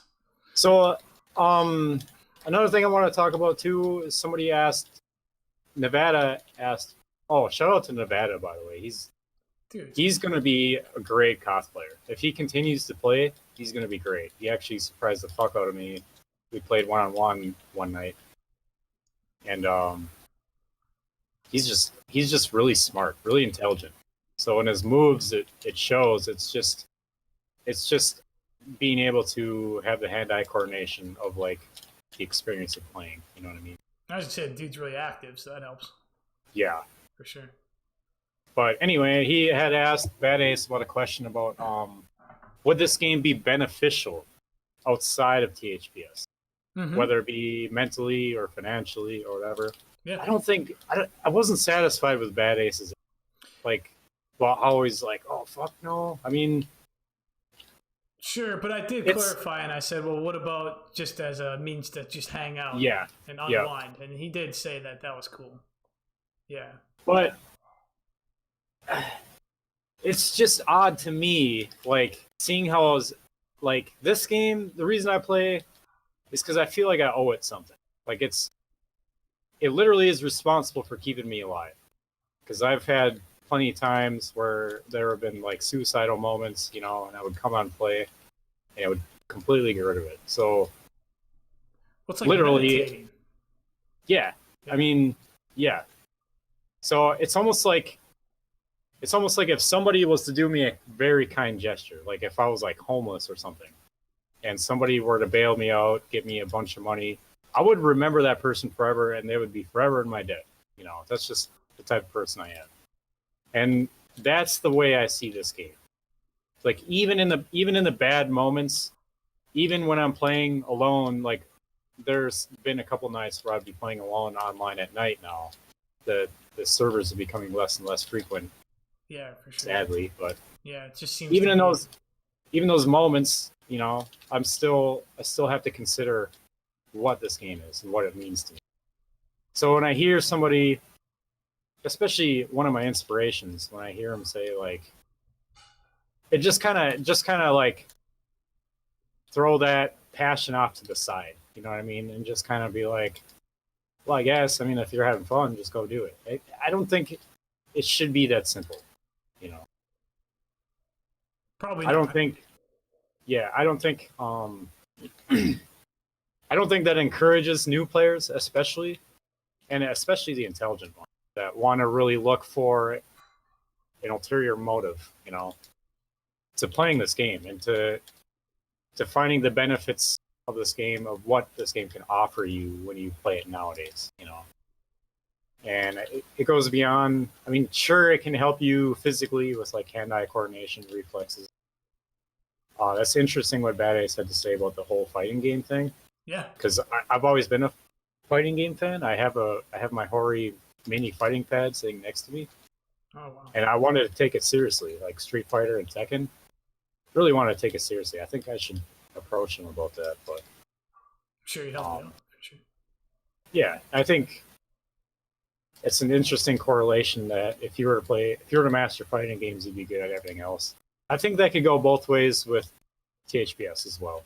From my experience, every THPS player that I've played with on other games have also been extremely good at other games. Most notably like SOCOM or any shooter.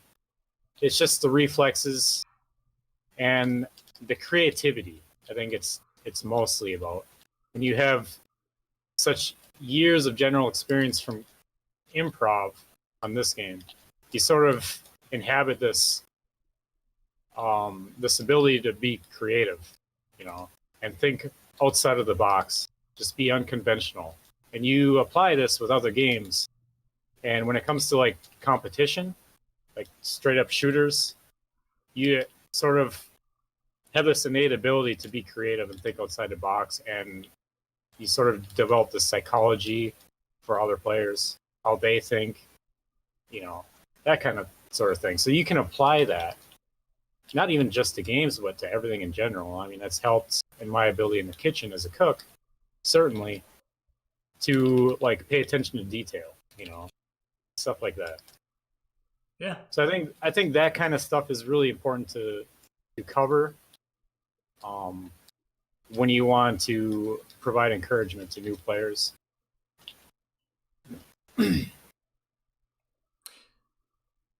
Yeah, and I wish I could add something too, but it pretty much speaks most of it. I mean, I have no doubt if I wasn't playing this shit a lot in high school, like who the fuck knows what would have happened? Like I don't know. Yeah, I don't know probably either. Kept me out of trouble. Who knows? I don't know. But yeah. you spent. I mean, we've probably. I mean, you've spent more time on this than I have. But I've probably spent double-digit thousand hours, probably 15, 20,000 hours total. I mean, if you think about it. Yeah. So yeah, I mean, you can either look at that as a positive or a negative, but you're always better looking at it as a positive. Like I could just be like, this is a total fucking waste of time. I got nothing from it, but I got quite a bit of shit from it. At the end of the day, what is a waste of time and what isn't? That's all on perception. It's all on the experience. Yeah. I mean, I've seen so many like content homeless people, and I've seen so many miserable rich people that it's just like you eventually you come to a point in life where you have to consider what is a waste of time and what isn't. What is beneficial to your mental state. Sure, I think that's what it's all about. If someone spends 40 hours a week on this, but they could be going to school and learning something that's really going to better their lives, then of course you want to go do that. But if you're already at where you're pretty much content, like, I mean, I've got a small business, I'm married, I got a house, all this other shit, I'm pretty fucking content with where I'm at. So if I spend, 10, 15 hours a week on here, not a big deal. Like, it's fun. But and I think perception.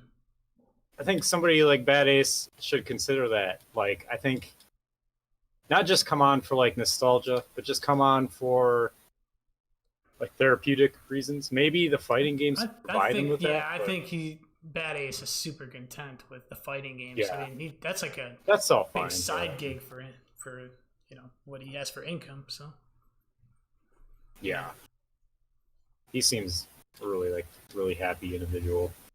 For sure, I think so. But for like my advice to new players then. Yeah, advice for new players, that'd be good. It really depends. I mean, different game modes have different guidelines, and as far as improv goes, I'd say just try to feel your comfort. You know, try to be when you originally start playing. Of course, you have to practice the basics, the fundamentals. You know, like balancing, trick usage, that kind of stuff. That's important, but try to focus on your creative ability. You know, like just I guess just watch videos and learn. Of course, I mean, that's pretty cliche to say, but it's true. Watch a shitload of videos. Yeah, watch people.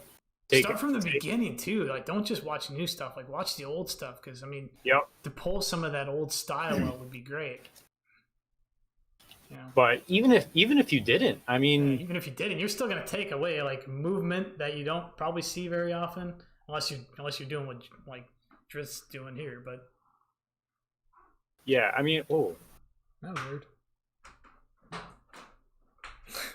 A lot of times I see new players working on text, and that's cool. But the problem is they learn these texts like BP and BHRA before they know how to spin tricks, and you're kind of ignoring the fundamentals and ignoring the like the basic guidelines of improv. You know, it's like you're kind of ignoring the freedom of expression. Don't really limit yourself to certain tasks within the game.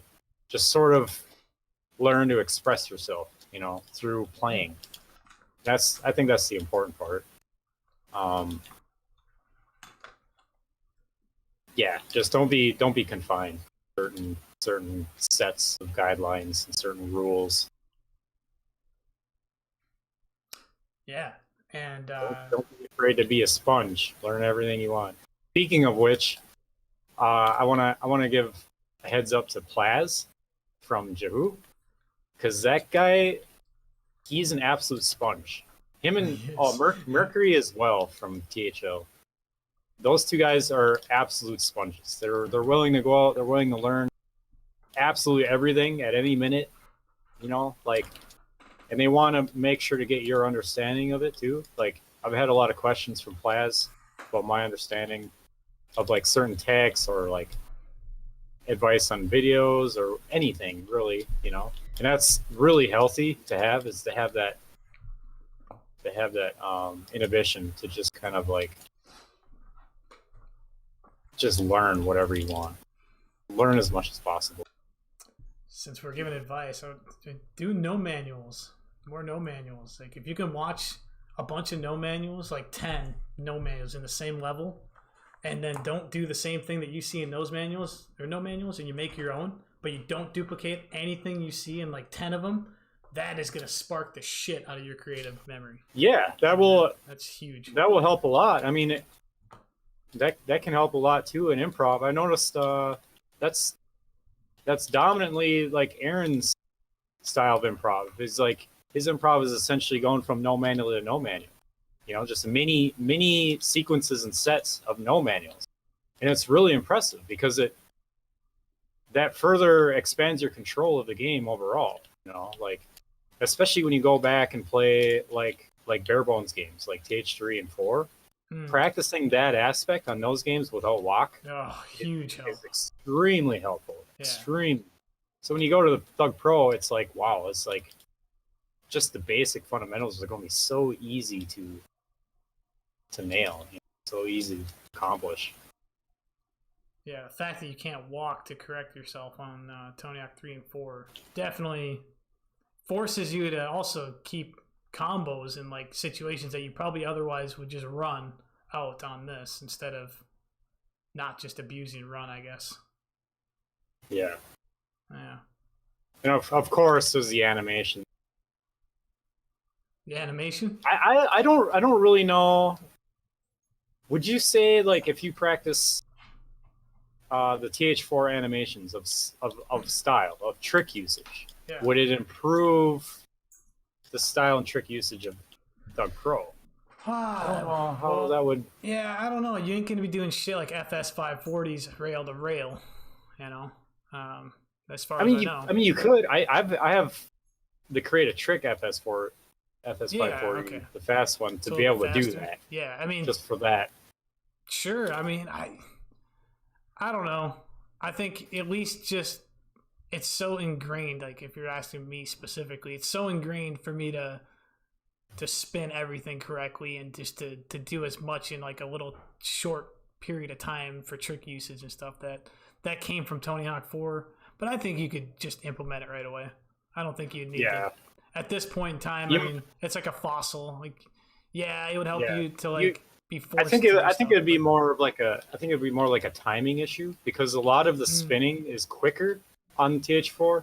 Yeah. And so therefore the timing is different, especially with like hang time. Yes, but like it might especially actually it would hurt you then. Yeah, it would just hurt you. Exactly. Especially like tricks like big spin shifty. Oh god, yeah. Try to spin that properly on TH4, then you go to Thug Pro to try to do it, you're gonna have a hard time. Yeah. Forget it. Same with even like barrel roll. I mean, barrel roll is a special trick in that. I don't think it is here, is it? Yeah.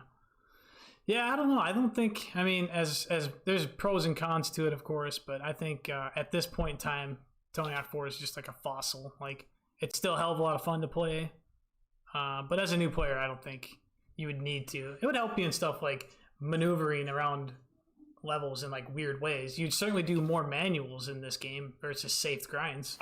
I think a brand new player, brand spanking new to the series, would learn a lot by doing the career mode on TH4, because teach you so many basic useful fundamentals like revert and like spine transfers and stuff like that. Even some of the lines, like the Alcatraz line when you're collecting all those tickets, that's a tough line. Like for a new place or a new player, that's a really tough line, I think. Yeah, for sure.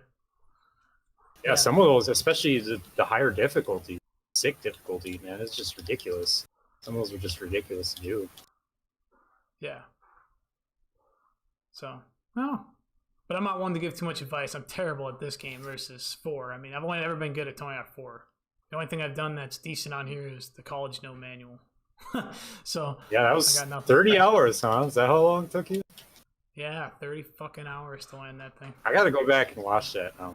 Yeah, that's that, you know. But other than that, I mean, and that's nothing compared to some transfers. Like I just watched Brassbox Chest of Wonders 2. Oh, dude, some of the shit the guy hits is just pisses me off because he makes it look so easy. And you know it was legit. Like it was legit because there was nothing back then, and like you could cheat as far as I know. Like, it's just crazy. It just does. Yeah, I don't know if there are even like save states or anything like that. No, I think, I mean, and they were on Thug Pro. Like, that's what I'm saying. Like, I saw some of the stuff he did right on this game. Oh, really? And it just, like, I'm going to go to fucking just this guy. The only reason I'm thinking of this is because I was talking to Ghost earlier. And we were just kind of getting some transfer ideas for the next video. So, I don't know if you're observing, but there's this bounce that Ghost hit, right? Oh, shit, I forgot walk is off. But he hit it right here in SMG 2. Yep, I remember that. Then he hit this other bounce back here. Well, anyways, Brassbox hit this fucking bounce right here, but from the wire coming from the clock tower.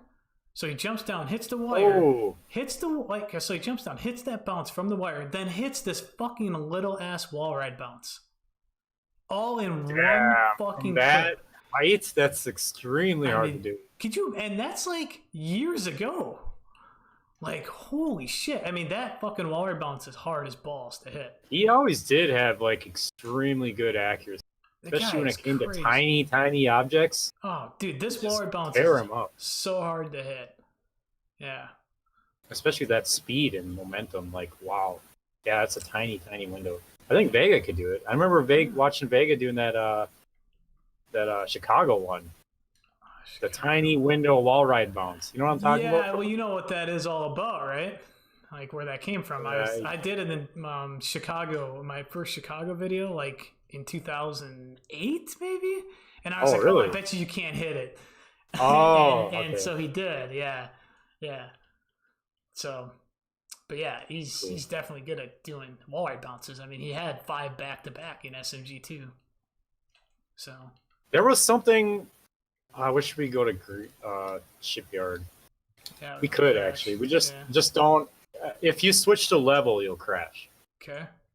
But I wanna give a good example of something I watched Green do. Green, incredible fucking player, man. Always Green's a beast. inspirational. Yeah. So don't go there, but you're gonna show us? Like, I'm confused. What's that? Well, what are we doing? Are we going to Shipyard? Yeah, do you want to? I mean, Is it just gonna don't switch crash? to level after is what I'm saying. Just don't switch the level after. Okay, I'm like, do I Yeah, switch level yeah, to once go you there? switch- I'm so confused. Once you go there and then you Okay. switch to level, you'll crash. Got it. But going there, we're safe. Okay. Yep. Yep. All right. So, okay. So this, I didn't know this little ledge right here is wall rideable. See this ledge? Yeah. You can. I didn't know you could wall ride it. Okay. Yeah, for sure. You can drop down and wall ride it for sure. Yeah. Yep. Okay. But I saw Green during an improv after Zero. The whole room was watching. All right. He fucking, I think he dropped down from the top, and then he wall ride this into a double kickflip burial indie onto like over here. Just within a prov, man. Like, Yeah. and just keeps going the combo. Like, that type of shit is just fucking incredible to me. Like, just Yeah. subtle, extremely hard things to do, you know. And there's one that I can't fucking do for the life of me that I saw. I think it was Arth. It was a newer player that I saw him do in a video, and it's from the KSK Manhattan video. And there's a curve in the road that you can bonk, but it's extremely hard to do. Oh, yeah. You know what I'm talking about? You can bonk it to like a rail, and KSK did it in his video during his props. Oh, okay. Yeah. It was in, I mean, I put it in the community video 3. Oh, you did? Yeah. Oh, But okay. it was his, you know, because I edited that one. Yep. So yeah, it was a recommendation, and I put it in there because I thought it was badass. Yeah. Manhattan. Yeah. Yeah, Manhattan. Like that bonk is like that specific bonk is just so That's fucking hard to Gotta hit. be hard as shit. Yeah, for Yeah. sure. And to him for able to like do that so seamlessly to across the street to the rail, it's like Correct. holy Yeah, shit! that In was 2005. That was fucking ridiculous. Because yeah, I didn't even know about it until I think I was talking to someone like, "Oh, that's been done," and I was like, "Yeah, okay." And then I watched that, and I was like, "Jesus, that's fucking crazy." Yeah, that was a long time ago, but it was still cool. Arth's version was still cool. The fact that he hit it on Thug Pro, yeah, was still cool as shit.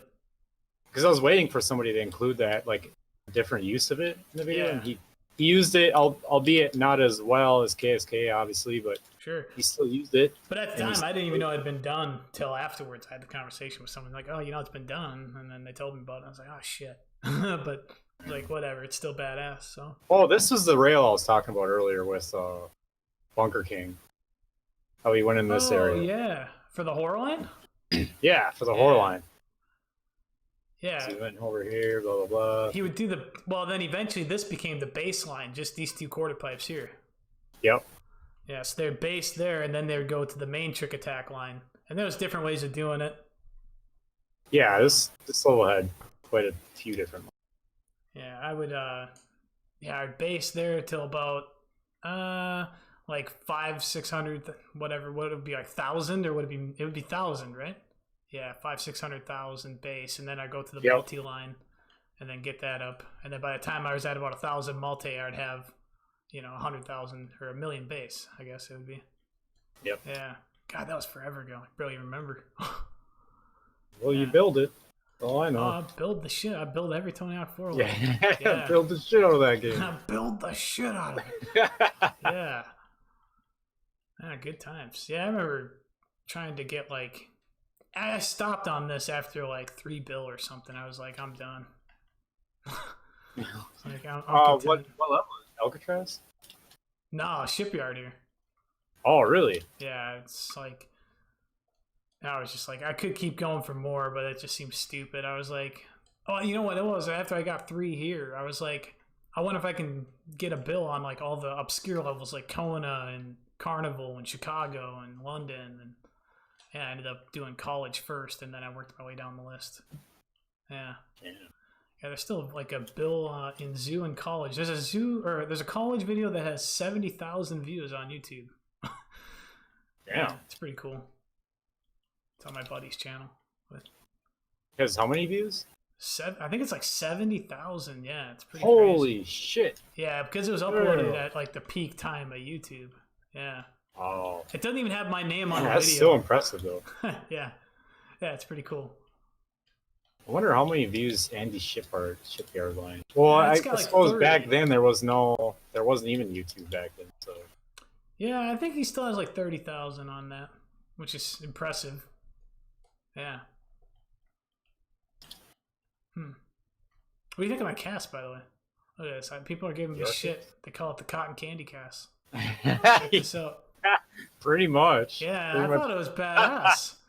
I don't know. I think they hate You always had strange casts. I though. did On always Thug- have weird Thug ones. Pro, the TH4 casts were awesome. Thug Yeah. Pro Yeah. was- I Thug Pro, I was like, well, I can't do Tony Hawk 4 style casts that well in this. So, yeah. I mean, you can. The fucking scaling is so intricate. Yeah. There's got to be a way to nail the scaling down. But when you have the shirts on, it looks weird. Even with the right Oh scaling, yeah, some of them clip. Some of them clip all weirdly. Yeah. I don't know. That's what I got. And it is almost pushing 9, so we should probably wrap this up pretty shortly. Is there are you in the Twitch chat? Can you see if there's questions or in game or anything? Oh shit, let's see here. I gotta read them off too, but I'm just, Oh, yeah, I hardly ever look at the chat. I should probably do that more often. But out of all the videos you made, what keep yourself encapsulates best what you bring to the game?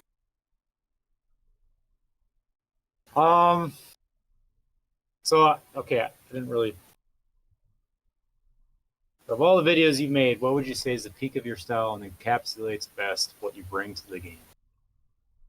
So if there's a video someone can watch that'd be like, this is Drizzt. Yeah, I'm trying to think. There's one video. I would have to say Ode, honestly. Yeah, that's what I was about to say. Yeah, just watch Ode. Just because, like, I wanted to. The point of that video was to kind of not really showcase me per se. I mean, yeah, that's important, but more of like what this mod is about, like what it has to offer as far as like custom levels, just the variety in like creative skaters and the styles that associate with them, different tricks that are on this game and are exclusive to this game, different kind of methods to approaching obstacles, different techs, all sorts of more to showcase like what this game has to offer and how relative it is to THPS history. Kind of in that essence, but in a prov form, I guess. Ooh. Nice. So, yeah, I guess I'd have to say, just because there's a lot of things. Who is currently inspiring your improv? Currently inspiring my improv. Inspiring your improv. Whoa, that's tough. Yeah, where you're just gonna borrow a few little elements of someone. You might not be doing that for anyone though. It's hard to say. Yeah. Yeah, I would have. There's a little bit of everything. I mean, that'll depend on the mood at the time, because a lot of times I'll watch Aaron and he'll inspire me. I'll play like that, but then I'll be like, but it doesn't really fit me very well. Sometimes it does, but not all the time. And then I'll watch. One good example is Leviathan's Manhattan Improv. They recently posted, like not even a month ago. That was incredible to me. Like the overall movement, the way he utilized not a turnaround, but using a walk turnaround. It's like using like going the opposite way of the camera, using walk, but combining it with like a walk hop, like a caveman hop or whatever. Like in so many instances where it's extremely useful and isn't really used. Just his overall movements, like it has come so far, and that was like a good showcase of it, and it kind of blew my mind. Or like Green's general movement when he goes from object to object.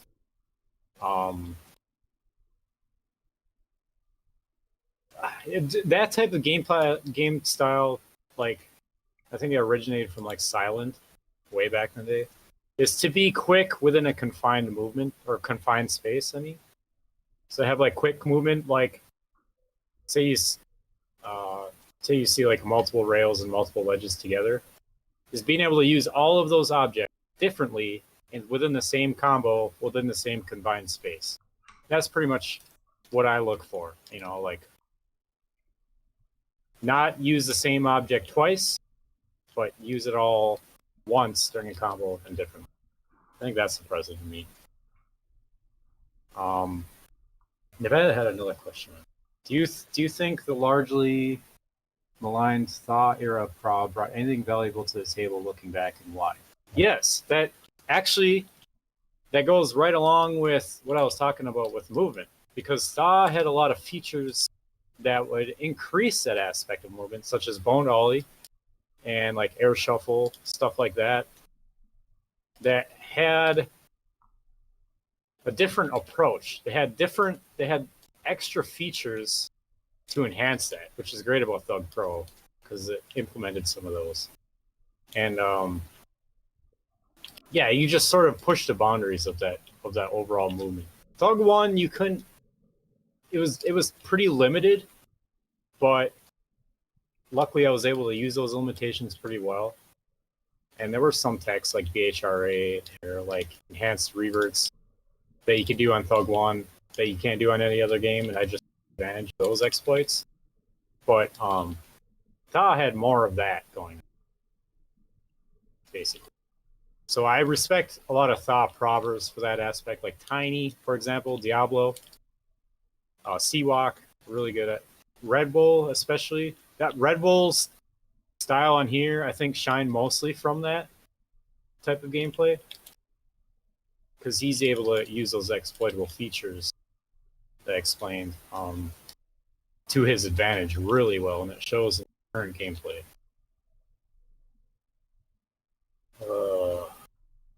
Holy crap, these questions. There's quite a few of them, yeah. Goes from none to just 100 real Yeah, quick. it adds up. I mean, because people that like to ask a few questions too. So, yeah, carry on.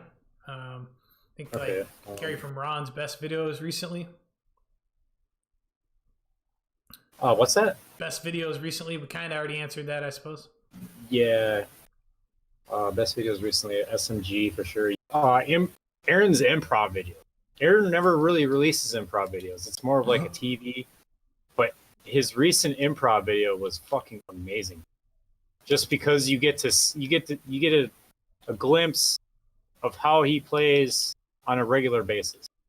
And I think that kind of I wouldn't say it's overlooked, but I think it's underappreciated, I would say. Of just how well he plays every second. Just like Alive, what impresses me about Alive also impresses me about Aaron, but just differently. Just the way Aaron uses objects in a level that aren't really used the same by anybody else. I think I have like a lot of respect for that type of gameplay. And what other video? There's a lot of videos. I want to say I was doing video reviews for a while, but I apologize to all those I haven't gotten to, because the wave of videos that have been releasing recently has not accommodated my schedule whatsoever. Like I can't, in order for me to leave the review that I want, like a professional review, I have to give the video at least 3 views. If it's a big video, if it's like a 20-minute video, that's a lot to cover. That's an extreme amount to cover because I involve timestamps. I actually revise my reviews after each watch and change them up. So when I do leave a review, it's pretty much finalized, and it's after multiple watches, multiple perceptions of the video. So to do that with each one that's come out recently, that's a ridiculous amount of time. Yeah, it took a long time for sure. Oh, I did like C-Dot's newest one. Send Up 4. I just watched that last. He's getting better every release. Yeah, like that's what's cool about C-Dot. He gets exponentially better with each video. Yeah, he's great. He's really good. Ron also asked, what do you think are up and coming promising prov players? Whew, kind of hard to answer because I can only answer that based on the ones that I play with, and I don't really play with a whole lot. Aside from times like now, because it's my day off, and this is such a foreign time for me. Yeah. I mean, this is like early afternoon for me, like late morning, because like, my schedule is so messed up. So when I'm on, it's usually I won't get on until 3 or 4 a.m. my time central, which is that's like morning afternoons for Germans, Polish people, Finland. So I'm always playing with those types of people, and there aren't many. So the ones I mentioned earlier, like ANSI, Yahoo, are almost always on when I'm on, and I get to see what they have to bring to the table. And I like their approach to their creativity. Like they make it a point not to play like anybody else, but to just sort of enhance their own style. Like they both have such unique styles that they bring to the table.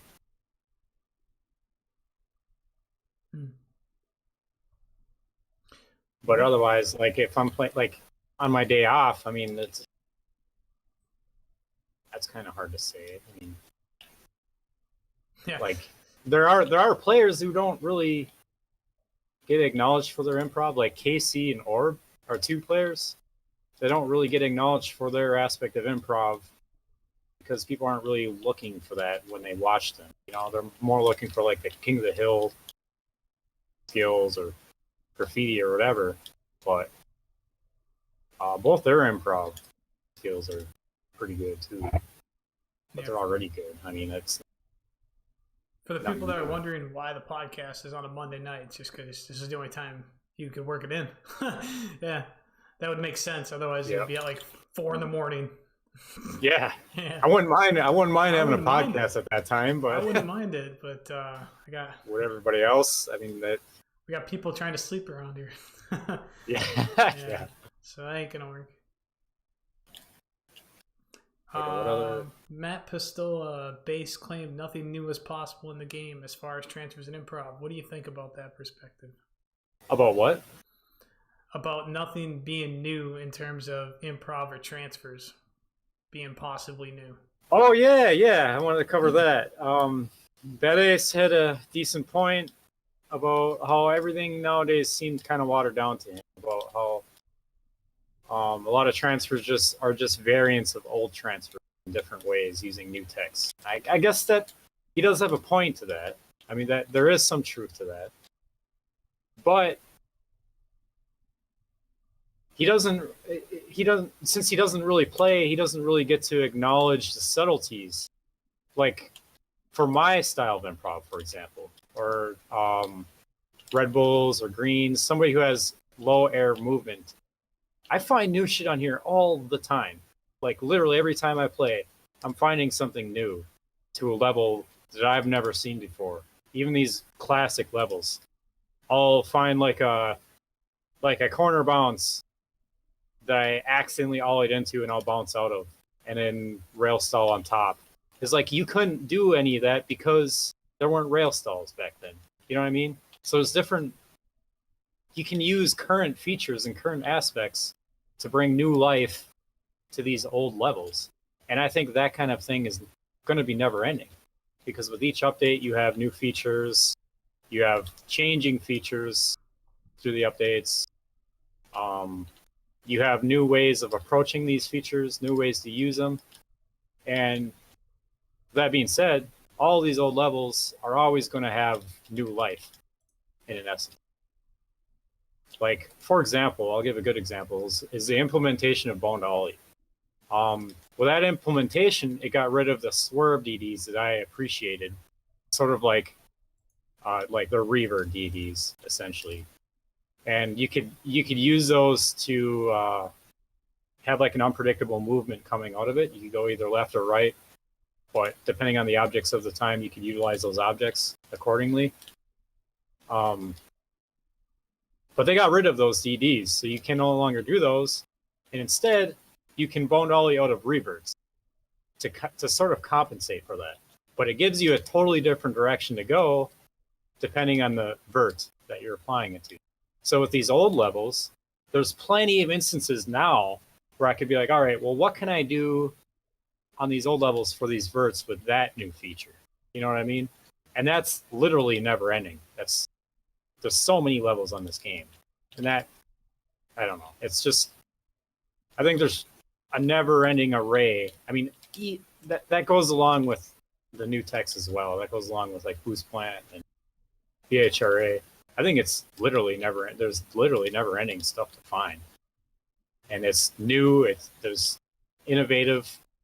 I love what players like Thug brought back to the table when he came back. Just this new text he's finding. That's a really good example too of just being able to find new text based off the features of this game, and applying even old features like Thug 1 features with current features, mixing them up and making a new tech out of it. You know, that's awesome. It's great for the game, great for the community. It's healthy, innovative. So that being said, that's, you know, I think the innovation is never going to end. I mean, you can't, sure, yeah, there's a lot of TFs that are watered down versions of old ones, but there's some that are advancements of them too. So yeah, exactly. Both ways for sure. We got another one from Nevada. Stalls are not something all that commonly used in improv. What is your personal methodology for applying them? Oh man, stalls. Okay, I have to give a shout out to Dingo because he got me into using stalls. I absolutely hated stalls when I first came back. Absolutely hated them. I turned them off. Like, oh, those things are pointless. They slow you down. They interrupt your flow. But then Dingo, after watching him, especially in his video Time Capsule, I don't know if you ever watched that, but it was easily one of my favorite videos on Thug Pro. And just the way he utilizes rail stall. Like, for example, when you rail stall, you can ollie out of it really quick. But you can go the direction you want. So if you go to an object, say this rail, for example, if you go to this rail, there's only very few ways to come over this rail when you grind it. Okay? But when you rail stall, you can switch the direction and then continue on your movement from there. So right there, I could have just did a quick turnaround, go to this rail. You know what I mean? Like, you just find different approaches out of the rail stall. Yeah, it interrupts your flow. Yeah, you stop. And that might be a disadvantage back to what I was saying earlier about the hang time of Boost Plant. But if you're quick about it, if you're familiar with the rail stall and you know the direction and the outcome of the object of the rail stall, then you can implement that and you can just keep going with your flow. And that's essentially what I do with them. And you can also combine them in a stylish way with other texts. Like for example, doing a BHRA into a rail stall, that looks absolutely cool to me, because for one, the aspects of unpredictability of the BHRA alone are huge, but then you combine them with rail stall, that's a double essence of unpredictability. So that's huge for prov. You know what I mean? Right. So they were used differently on Thaw. I know that for sure, but and then being able to use them on the Pro Plus mod too. The Pro Plus gives you an extra boost to the rail stall. It's like a massive boost. It's almost like a boned ollie boost from a rail stall.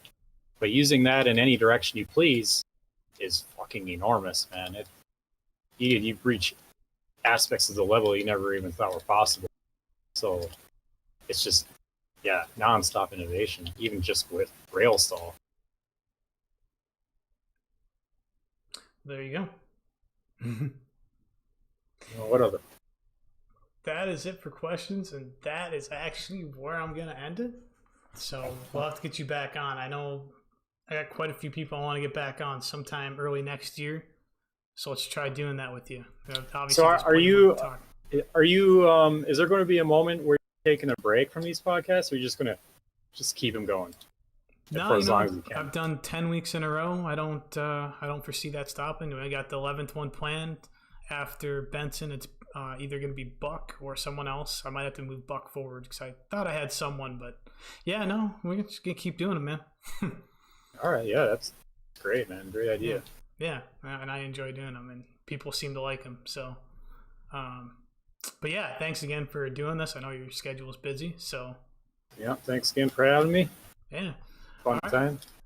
All right, well, you take care. All right, Yeah, see you later. Thanks everyone for watching. I'll catch you guys next time.